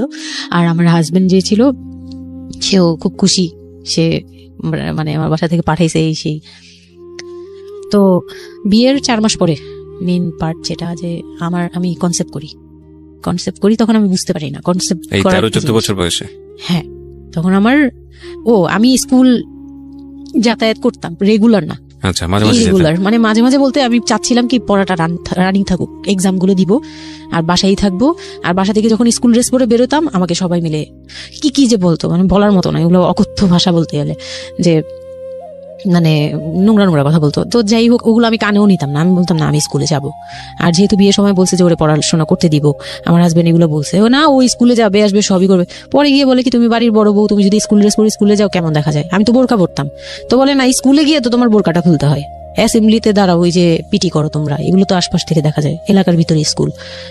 আমার অসম্মান, এটা তার অসম্মান। উনি পড়াশোনা করেছেন আপনার হাজবেন্ড? না, উনি ক্লাস 5 পর্যন্ত পড়ে আর পড়াশোনা করেন। রাইট, ওনার জন্য অসম্মানই হবে এটা। আমি ক্লাস 5 পড়ুয়া যারা আছেন বাংলাদেশ, তাদের সবার প্রতি রেসপেক্ট রেখে বলছি, ক্লাস 5 না, এনার ডিগ্রি পাস করা এরকম অনার্স মাস্টার্স পড়ুয়া এরকম অনেক ছেলে মেয়ে আছেন যারা এই ধরনের মানে আজগুবি ল্যাংরা টাইপ যুক্তি দিয়ে জীবনটাকে চালান, তাদের জন্য এটা আসলে অযৌক্তিক হবে, কিছু করার নাই। হ্যাঁ, তো আমি তখন চিন্তা করছি যে আমি স্কুলে যাব, তো মাঝে মাঝে করতাম কি একটু করেই মানে ম্যানেজ করে যাওয়ার চেষ্টা করতাম।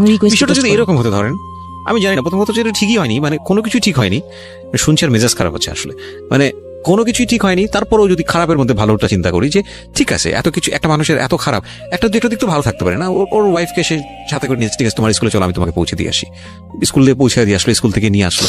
কিছু জিনিস হয়তো ওনার আত্মসম্মানে লাগবে, যেহেতু উনি বেশি দূর পর্যন্ত লেখাপড়া করেন, উনি অনেক কালচারের সাথে অবস্থা না, এতটুকু হলেও তো ও নিজের মনটাকে বুঝতে দিতে পারতো যে না আমার হাজবেন্ড আমাকে কেয়ার করে।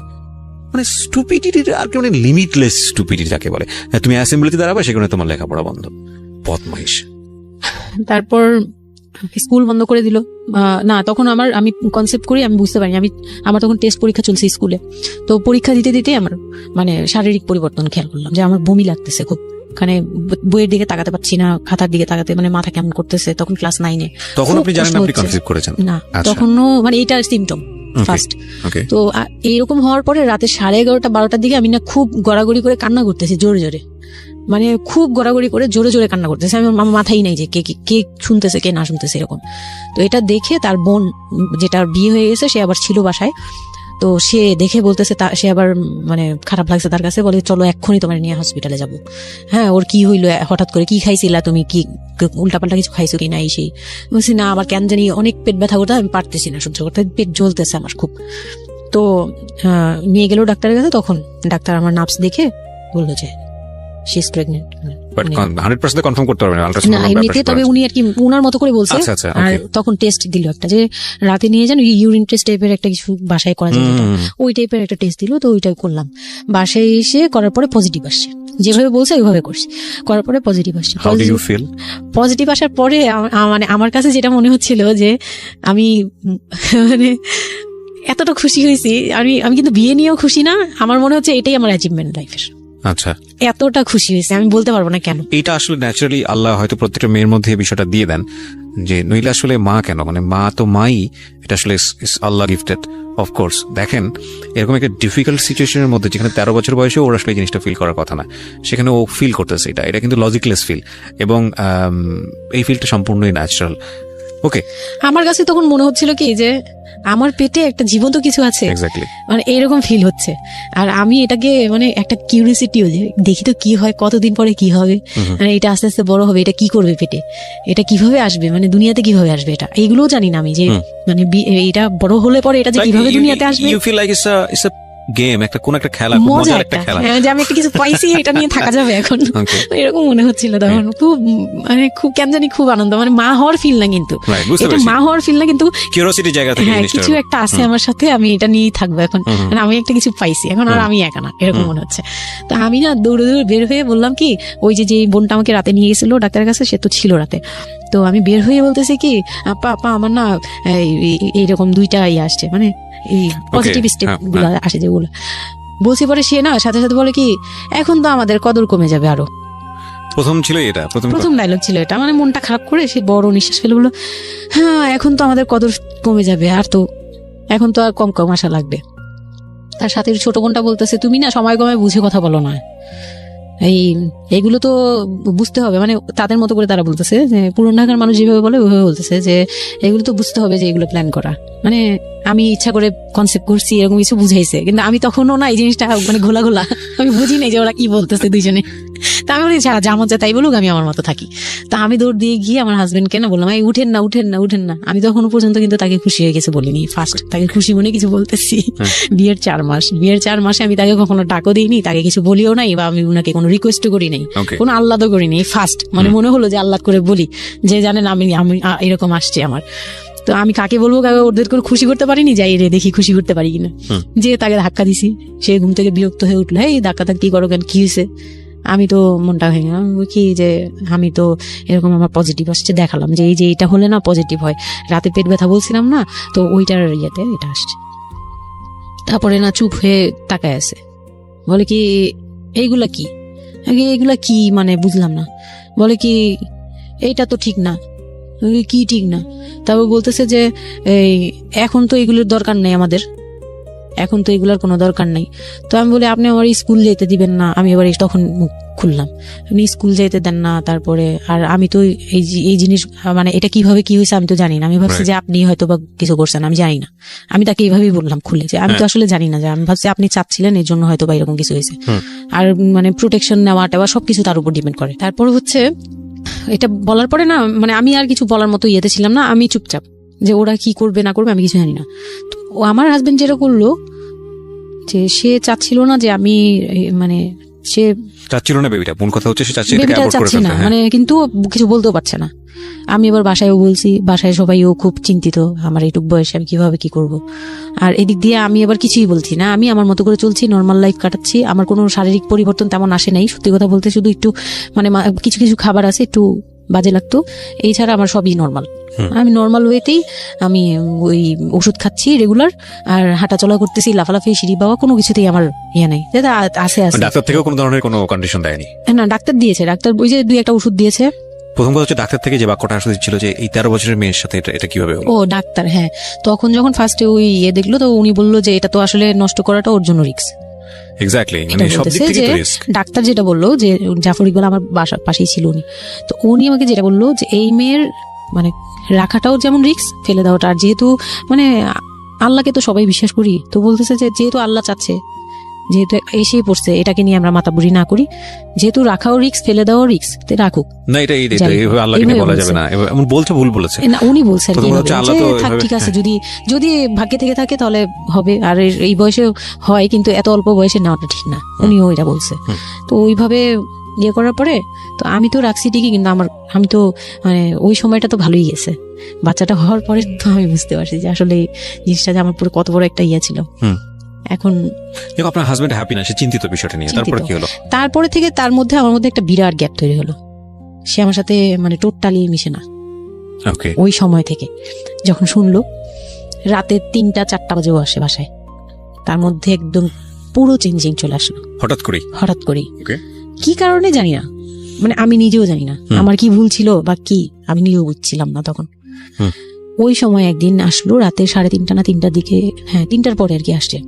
আসার পরে আমি ওই দিন খুব খেপলাম যে প্রত্যেক রাতে, আমি একটা অসুস্থ মানুষ, আমি রাত জেগে আপনার জন্য ভাত নিয়ে বসে থাকি, আপনি প্রত্যেক রাতে এরকম লেট করে আসেন, আমাকে গেট খুলে দিতে হয়, আমি ঘুম থেকে উঠেও গেট খুললে আমার খুব কষ্ট হয়, সিঁড়িটা বেয়ে নেমে আমার গেটটা খুলতে হয়, আমার ভয়ও লাগে, আমি কখনো বাসায় একা থাকিনি। ওই প্রথম মানে আমাকে সে চুলে ধরে সে টেনে ও সিঁড়ি দিয়ে নামাইছে, মানে নামায় সে আমাকে বের করে দিবে এখনই। হ্যাঁ, এত বড় ইয়ে হয়ে গেছে, সাহস হয়ে গেছে, এক্ষুনি বাসা থেকে বের হও। সে কিন্তু নেশাও করে নাই, কিচ্ছু না, সুস্থ একটা মানুষ, এরকম করতেছে। তো তার ভাই বোনগুলো এসে বলতেছে আপনি কি মানুষজন কি বলবে, তারা মানুষজনের চিন্তা করতেছে, কিন্তু আমার যে টর্চার হচ্ছে এটা বলতেছে না। এইটা আরেকটা বিষয়, এই যে এগুলো বিষয় আসলে আমার মেজাজ খুব খারাপ হয়ে যায়। যাই হোক, আপনি যেটা আনছেন আমি খুব সেন্সিটিভ একটা বিষয় একটু কথা বলতে চাই। সেটা হচ্ছে এই যে আপনারা যে তো মানুষজন চিন্তা করেন নিজের ঘরের ভিতরে একটা মানুষ ঠিক নাই, এটা আমি আপনাদের কথা বলছি না, এটা বাংলাদেশের সামাজিক অবস্থার চিত্র।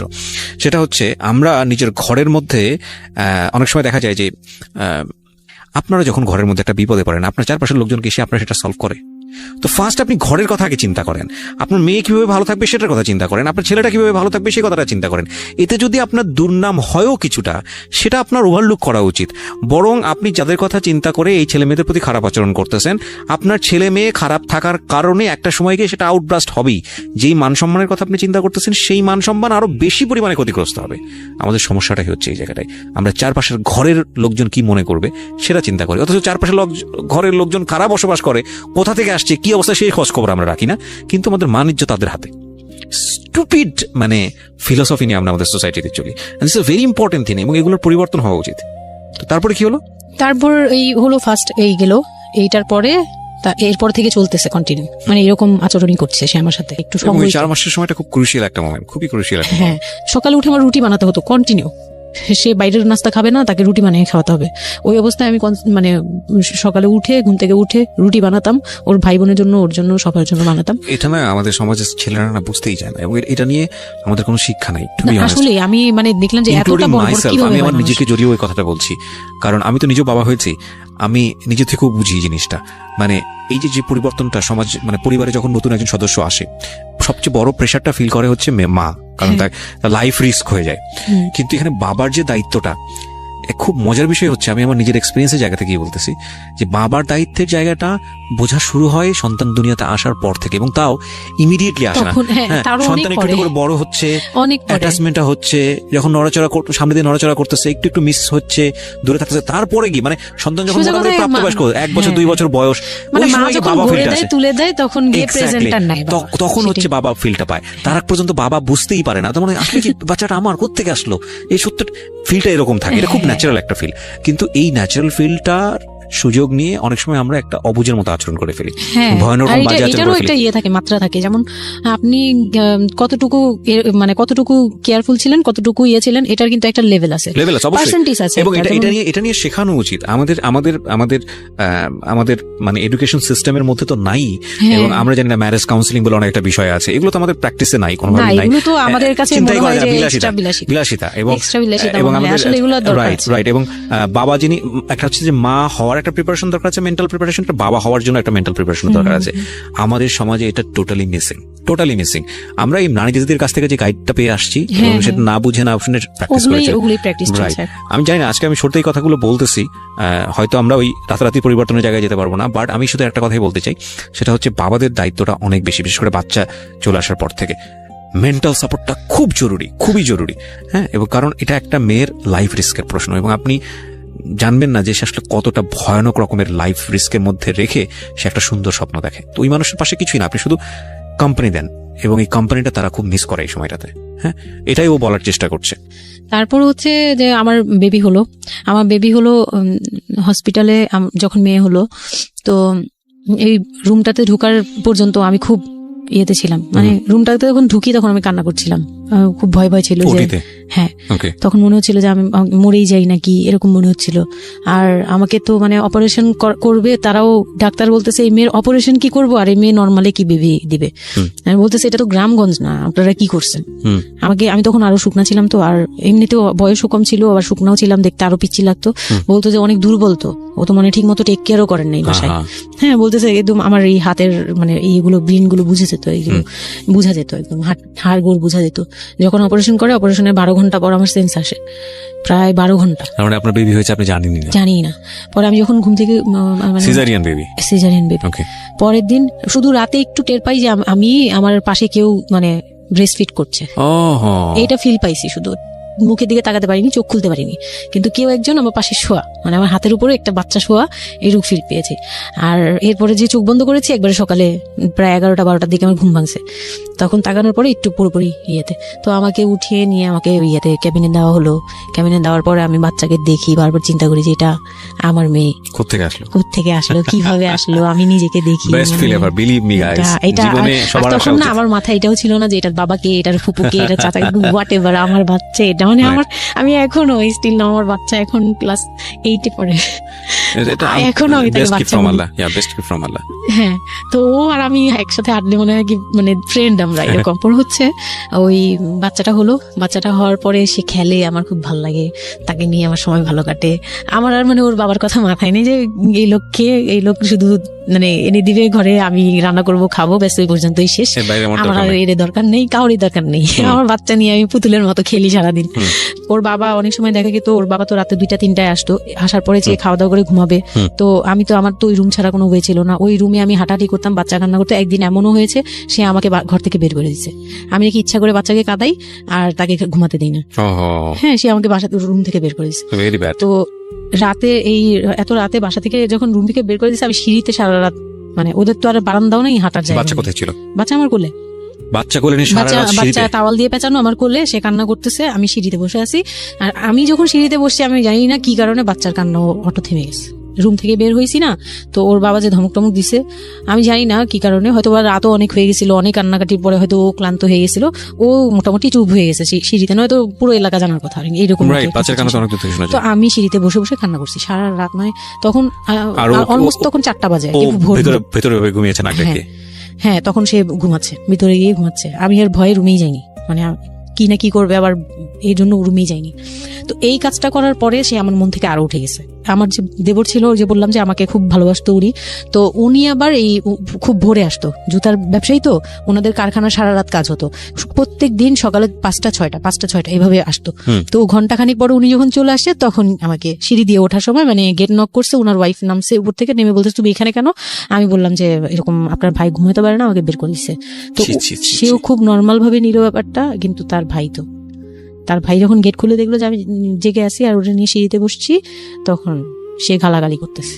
শালা আমি ওনার আবার বিয়ের 12 বছর হয়ে গেছে, কিন্তু বাচ্চা কাচ্চা হয়নি। উনি আবার এই দিক থেকে খুব ছিল যে তার খুব ইচ্ছা ছিল একটা বাচ্চার বাবা হবে। এই তো আমার কোল থেকে বাচ্চাকে নিয়ে বলতেছে, তোমরা আসলে কেউ যোগ্য না, তুমি মা হওয়ার যোগ্য না, ও তো বাপ হওয়ার যোগ্য ছিলই না কোনোদিন, কিন্তু তারপরে তোমাদের ঘরে দিছে। মানে সে গালাগালি করতেছে, না আমি এতদিন ধরে ট্রাই করতেছি, আমি পাচ্ছি না, আর ওরে দিয়ে দিচ্ছে, ওর মতো একটা অপদার্থ দিয়ে দিচ্ছে, মানে এরকম করে বলতেছে। তারপরে হচ্ছে এই উপরে গেলাম, উপরে যাওয়ার পরে আমি ওই রুমে গেলাম, ওরা আরো বলতেছে আচ্ছা তুমি যাও, আমরা ওকে রাখি। ও ঘন্টাখানিক রাখলো, পরে ঘুমানোর পরে আমাকে আবার ডেকে দিয়ে দিছে বাচ্চাকে, যে ও ঘুমালে আমি দিয়ে আসবো, তুমি রুমে ওরে নিয়ে যেও না, ও আবার কান্নাকাটি করলে বড় ভাই রাগারাগি করতে পারে। তো ওইভাবে আমি আবার রুমে গিয়ে ঘুমালাম, পরে ওনারা দিয়ে গেছে। এই গেল একটা রাত। তারপর আমার বাচ্চাটা যখন 3-4 বছর হয়, মানে এইভাবে বাচ্চা কোলে আদর করতো? বাচ্চা নিত, কোলে নিত না, বাচ্চা কোলে নিতে পারতো না। ও ছোট থেকে এত বুঝতো, মানে তার বাবা কি কি পছন্দ করতো, কি কি পছন্দ করতো না, ওগুলো করতো না, মানে খুব কেয়ারফুলি, আর এত শান্ত যে তাকে যে এখানে বসে থাকতে বললে সে 2 ঘন্টাও ওইখানেই খেলতে থাকবে, কিন্তু ওখান থেকে নড়বে চড়বে না। তো আমি চিন্তা করে দেখলাম কি আমি ইম্যাচিউর মাদার তো হয়তো বা সৃষ্টিকর্তার জন্যই আমাকে এরকম একটা ভেবে দিয়েছে যে ওই তোমাকে বুঝুক। ইভেন নাও মানে এখন যে ও এত বড় হয়ে গেছে, তারপরেও আমাকে অনেক কিছু বুঝায়, মানে সে আমার চেয়ে ভালো বুঝে, আমি বুঝি এটা। তো যাই হোক, ও যখন 3 বছর হলো, 3 বছর 3.5 বছর, তখনই আমি তাকে স্কুলে দিব। 15 মিনিট আছে। আচ্ছা, সো সুইচ করেন, হ্যাঁ, মূল বিষয়গুলো আনেন। তো ওখানে হচ্ছে 3 বছরের কালে আমি ওকে স্কুলে দিলাম। স্কুলে দেওয়ার পরে আমি ওখান থেকে ওরে স্কুলে দিয়ে আমি নিজে ভর্তি হলাম ওপেন ইউনিভার্সিটি, মানে বুঝতে পেরেছি, উন্মুক্ত বিশ্ববিদ্যালয়। হ্যাঁ, ক্লাস 9-এ ভর্তি হলাম। তো ও পড়াশোনা করে, আমিও করি। বাসায় বা আশপাশে সবাই আমাকে নানান ধরনের কথা বলে যে মা মেয়ে একসাথে স্কুল ব্যাগ নিয়ে যায়, কেমন দেখা যায়। আমি বলছি যা মন চায় তাই দেখা যাক। আমার তখন আমি একটু ডেসপারেট হয়ে গেছিলাম। এটাই বলছিলাম যে এই ধরনের মেয়েরা সাধারণত জীবনের একটা পর্যায়ে গিয়ে মারাত্মক রকমের ডেসপারেট হয়ে যায়। এটা শুধু মেয়েরা বলবো না, মানুষ বলবো আমি। তো আমি নিজে ইংলিশ মিডিয়ামে পড়ছি, তো মানে খুব বেশি বয়সগুলো পার হয়, ভালো লাগে না। তো বাংলা মিডিয়ামে দিলাম। শিশু শ্রেণী থেকে 1-এ উঠে গেল 4 বছর বয়সে। এইভাবে করে সে উঠতেছে, মানে সে খুব ভালো রেজাল্ট করে। আমারও খুব মজা লাগতে লাগলো। আমি তাকে পড়াই, নিজে পড়ি। 2জন মা আমি মিলে ওকে স্কুলে দিয়ে দেখা যায় আমি আমার কোচিং এ যাই। আমি আবার কোচিং করা শুরু করলাম। তো সেও খুব মজা পেত যে তোমার ব্যাগ আর আমার ব্যাগ, মানে ওয়েট করতো। খুব মজার একটা সময় ছিল যে 2জনে টিফিন নিয়ে যাচ্ছি। তো আমরা খুব মজা করে এরকম ক্লাস করতাম। ওর বাবার মাঝখানে একটু জেলাসি হলো, মানে মাঝে মাঝে খুব জেলাসি করতো। তো এইগুলো নিয়ে একটা পর্যায়ে যে বিয়ের প্রায় 6 বছর বা 7 বছর কালে তার বাবা এমন ভাবে একটা লোন করলো, 8 লাখ টাকার একটা লোন করলো। আমি এটা বুঝতে পারিনি, আমি তখন মাত্র এসএসসি পাস। রিপন? হ্যাঁ, 8 লাখ টাকা লোন, 8 লাখ টাকার লোন ব্র্যাক ব্যাংক থেকে। ওকে, 8 লাখ টাকার একটা লোন করলো। আমি তখন তখন জুয়া খেলে একদম কঠিন, তখন সে চরম পর্যায়ে চলে গেছে। আর লাগবে না স্টোরি, বুঝে গেছি যা হওয়ার। বলেন তারপরে। পরে গিয়ে সে কি হলো কি 8 লাখ টাকার একটা লোন নিবে, এটার জন্য বোর্ড সিগনেচার নাকি লাগে, আমি এটা জানতাম না। বউয়ের সিগনেচার লাগে? হ্যাঁ, বউয়ের সিগনেচার লাগে, মানে গ্রান্টর হিসেবে একটা বিজনেসম্যান, বড় বিজনেসম্যান আর একটা বোর, মানে বড় বিজনেসম্যান বা একটা দোকান বা একটা বাড়ি ইয়ে লাগে, তো কেউ তো রেফারেন্স দিবে না তাকে। ওই এক দোকানদার ভাইয়া ছিল, বড় ভাই, মুরব্বী টাইপের বড় ভাই বলতো উনি, ওই লোকটা দিছে সিগনেচার। আর আমার সিগনেচার না তো কোনো ব্যাপারই না, কারণ আমাকে যা দিবে আমি তাই, আমার কি বা আছে, আর আমার কাছে কি বা লিখে নিবে, নাও একটা সিগনেচার দাও, তোমার কিছু হবে না, এটা জাস্ট একটা ফর্মালিটি হয়ে বলছে। আমি সিগনেচার করে দিছি। সেদিন তো আমাকে সে কি জানি খাওয়ালো, মানে আমাকে খুব ভুলায় ভালায় সিগনেচার নিয়েছে। তারপরে থেকে শুরু হয়েছে আমার মানে লাইফের সব, মানে আমি কত বড় ভুলটা করছি। তারপর থেকে সে নাই একবারে নাই।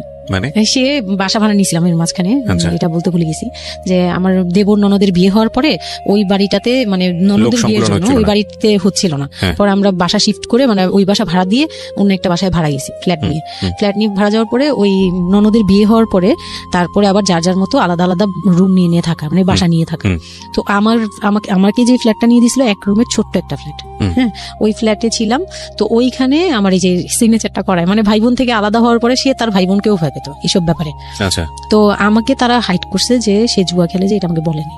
তো আমি একদিন টের পাইছি কিভাবে, যে ঈদের দিন, মানে লাস্ট ঈদ, ওনার সাথে আমার লাস্ট, মানে এই লোনটা নেওয়ার আগ পর্যন্ত আপনি জানতেন না যে সে জুয়া খেলে? না, তখনও বুঝি নাই। তার আগে কিন্তু আমি এটা ধরছিও, কিন্তু ধরেও বুঝতে পারিনি। 8 লাখ টাকার যে ঘটনাটা, এটা থেকে শুরু। মানে সে হচ্ছে এই 8 লাখ টাকার লোন নিয়ে চলে গেছে, 2 মাস 3 মাস একদম, মানে টোটালি নাম্বার বন্ধ, সব বন্ধ। তারপরে ওই পরের মাস থেকে তো লোনের যে একটা ইয়ে থাকে, ইন্টারেস্ট সহ, যে ওইগুলোর জন্য তারা বাসায় পর্যন্ত চলে আসছে। এসে আমাকে অপমান করতেছে যে আপনি সহজ জানেন, আপনি না জানলে এটা সম্ভবই না, আপনি জানেন, নয়তো আপনি সিগনেচার দিলেন কিভাবে, সিগনেচার কি না জেনে দিয়েছেন। তখন আমি কান্নাকাটি করে বলছি যে আমি আসলে এই বিষয়টা বুঝিনি।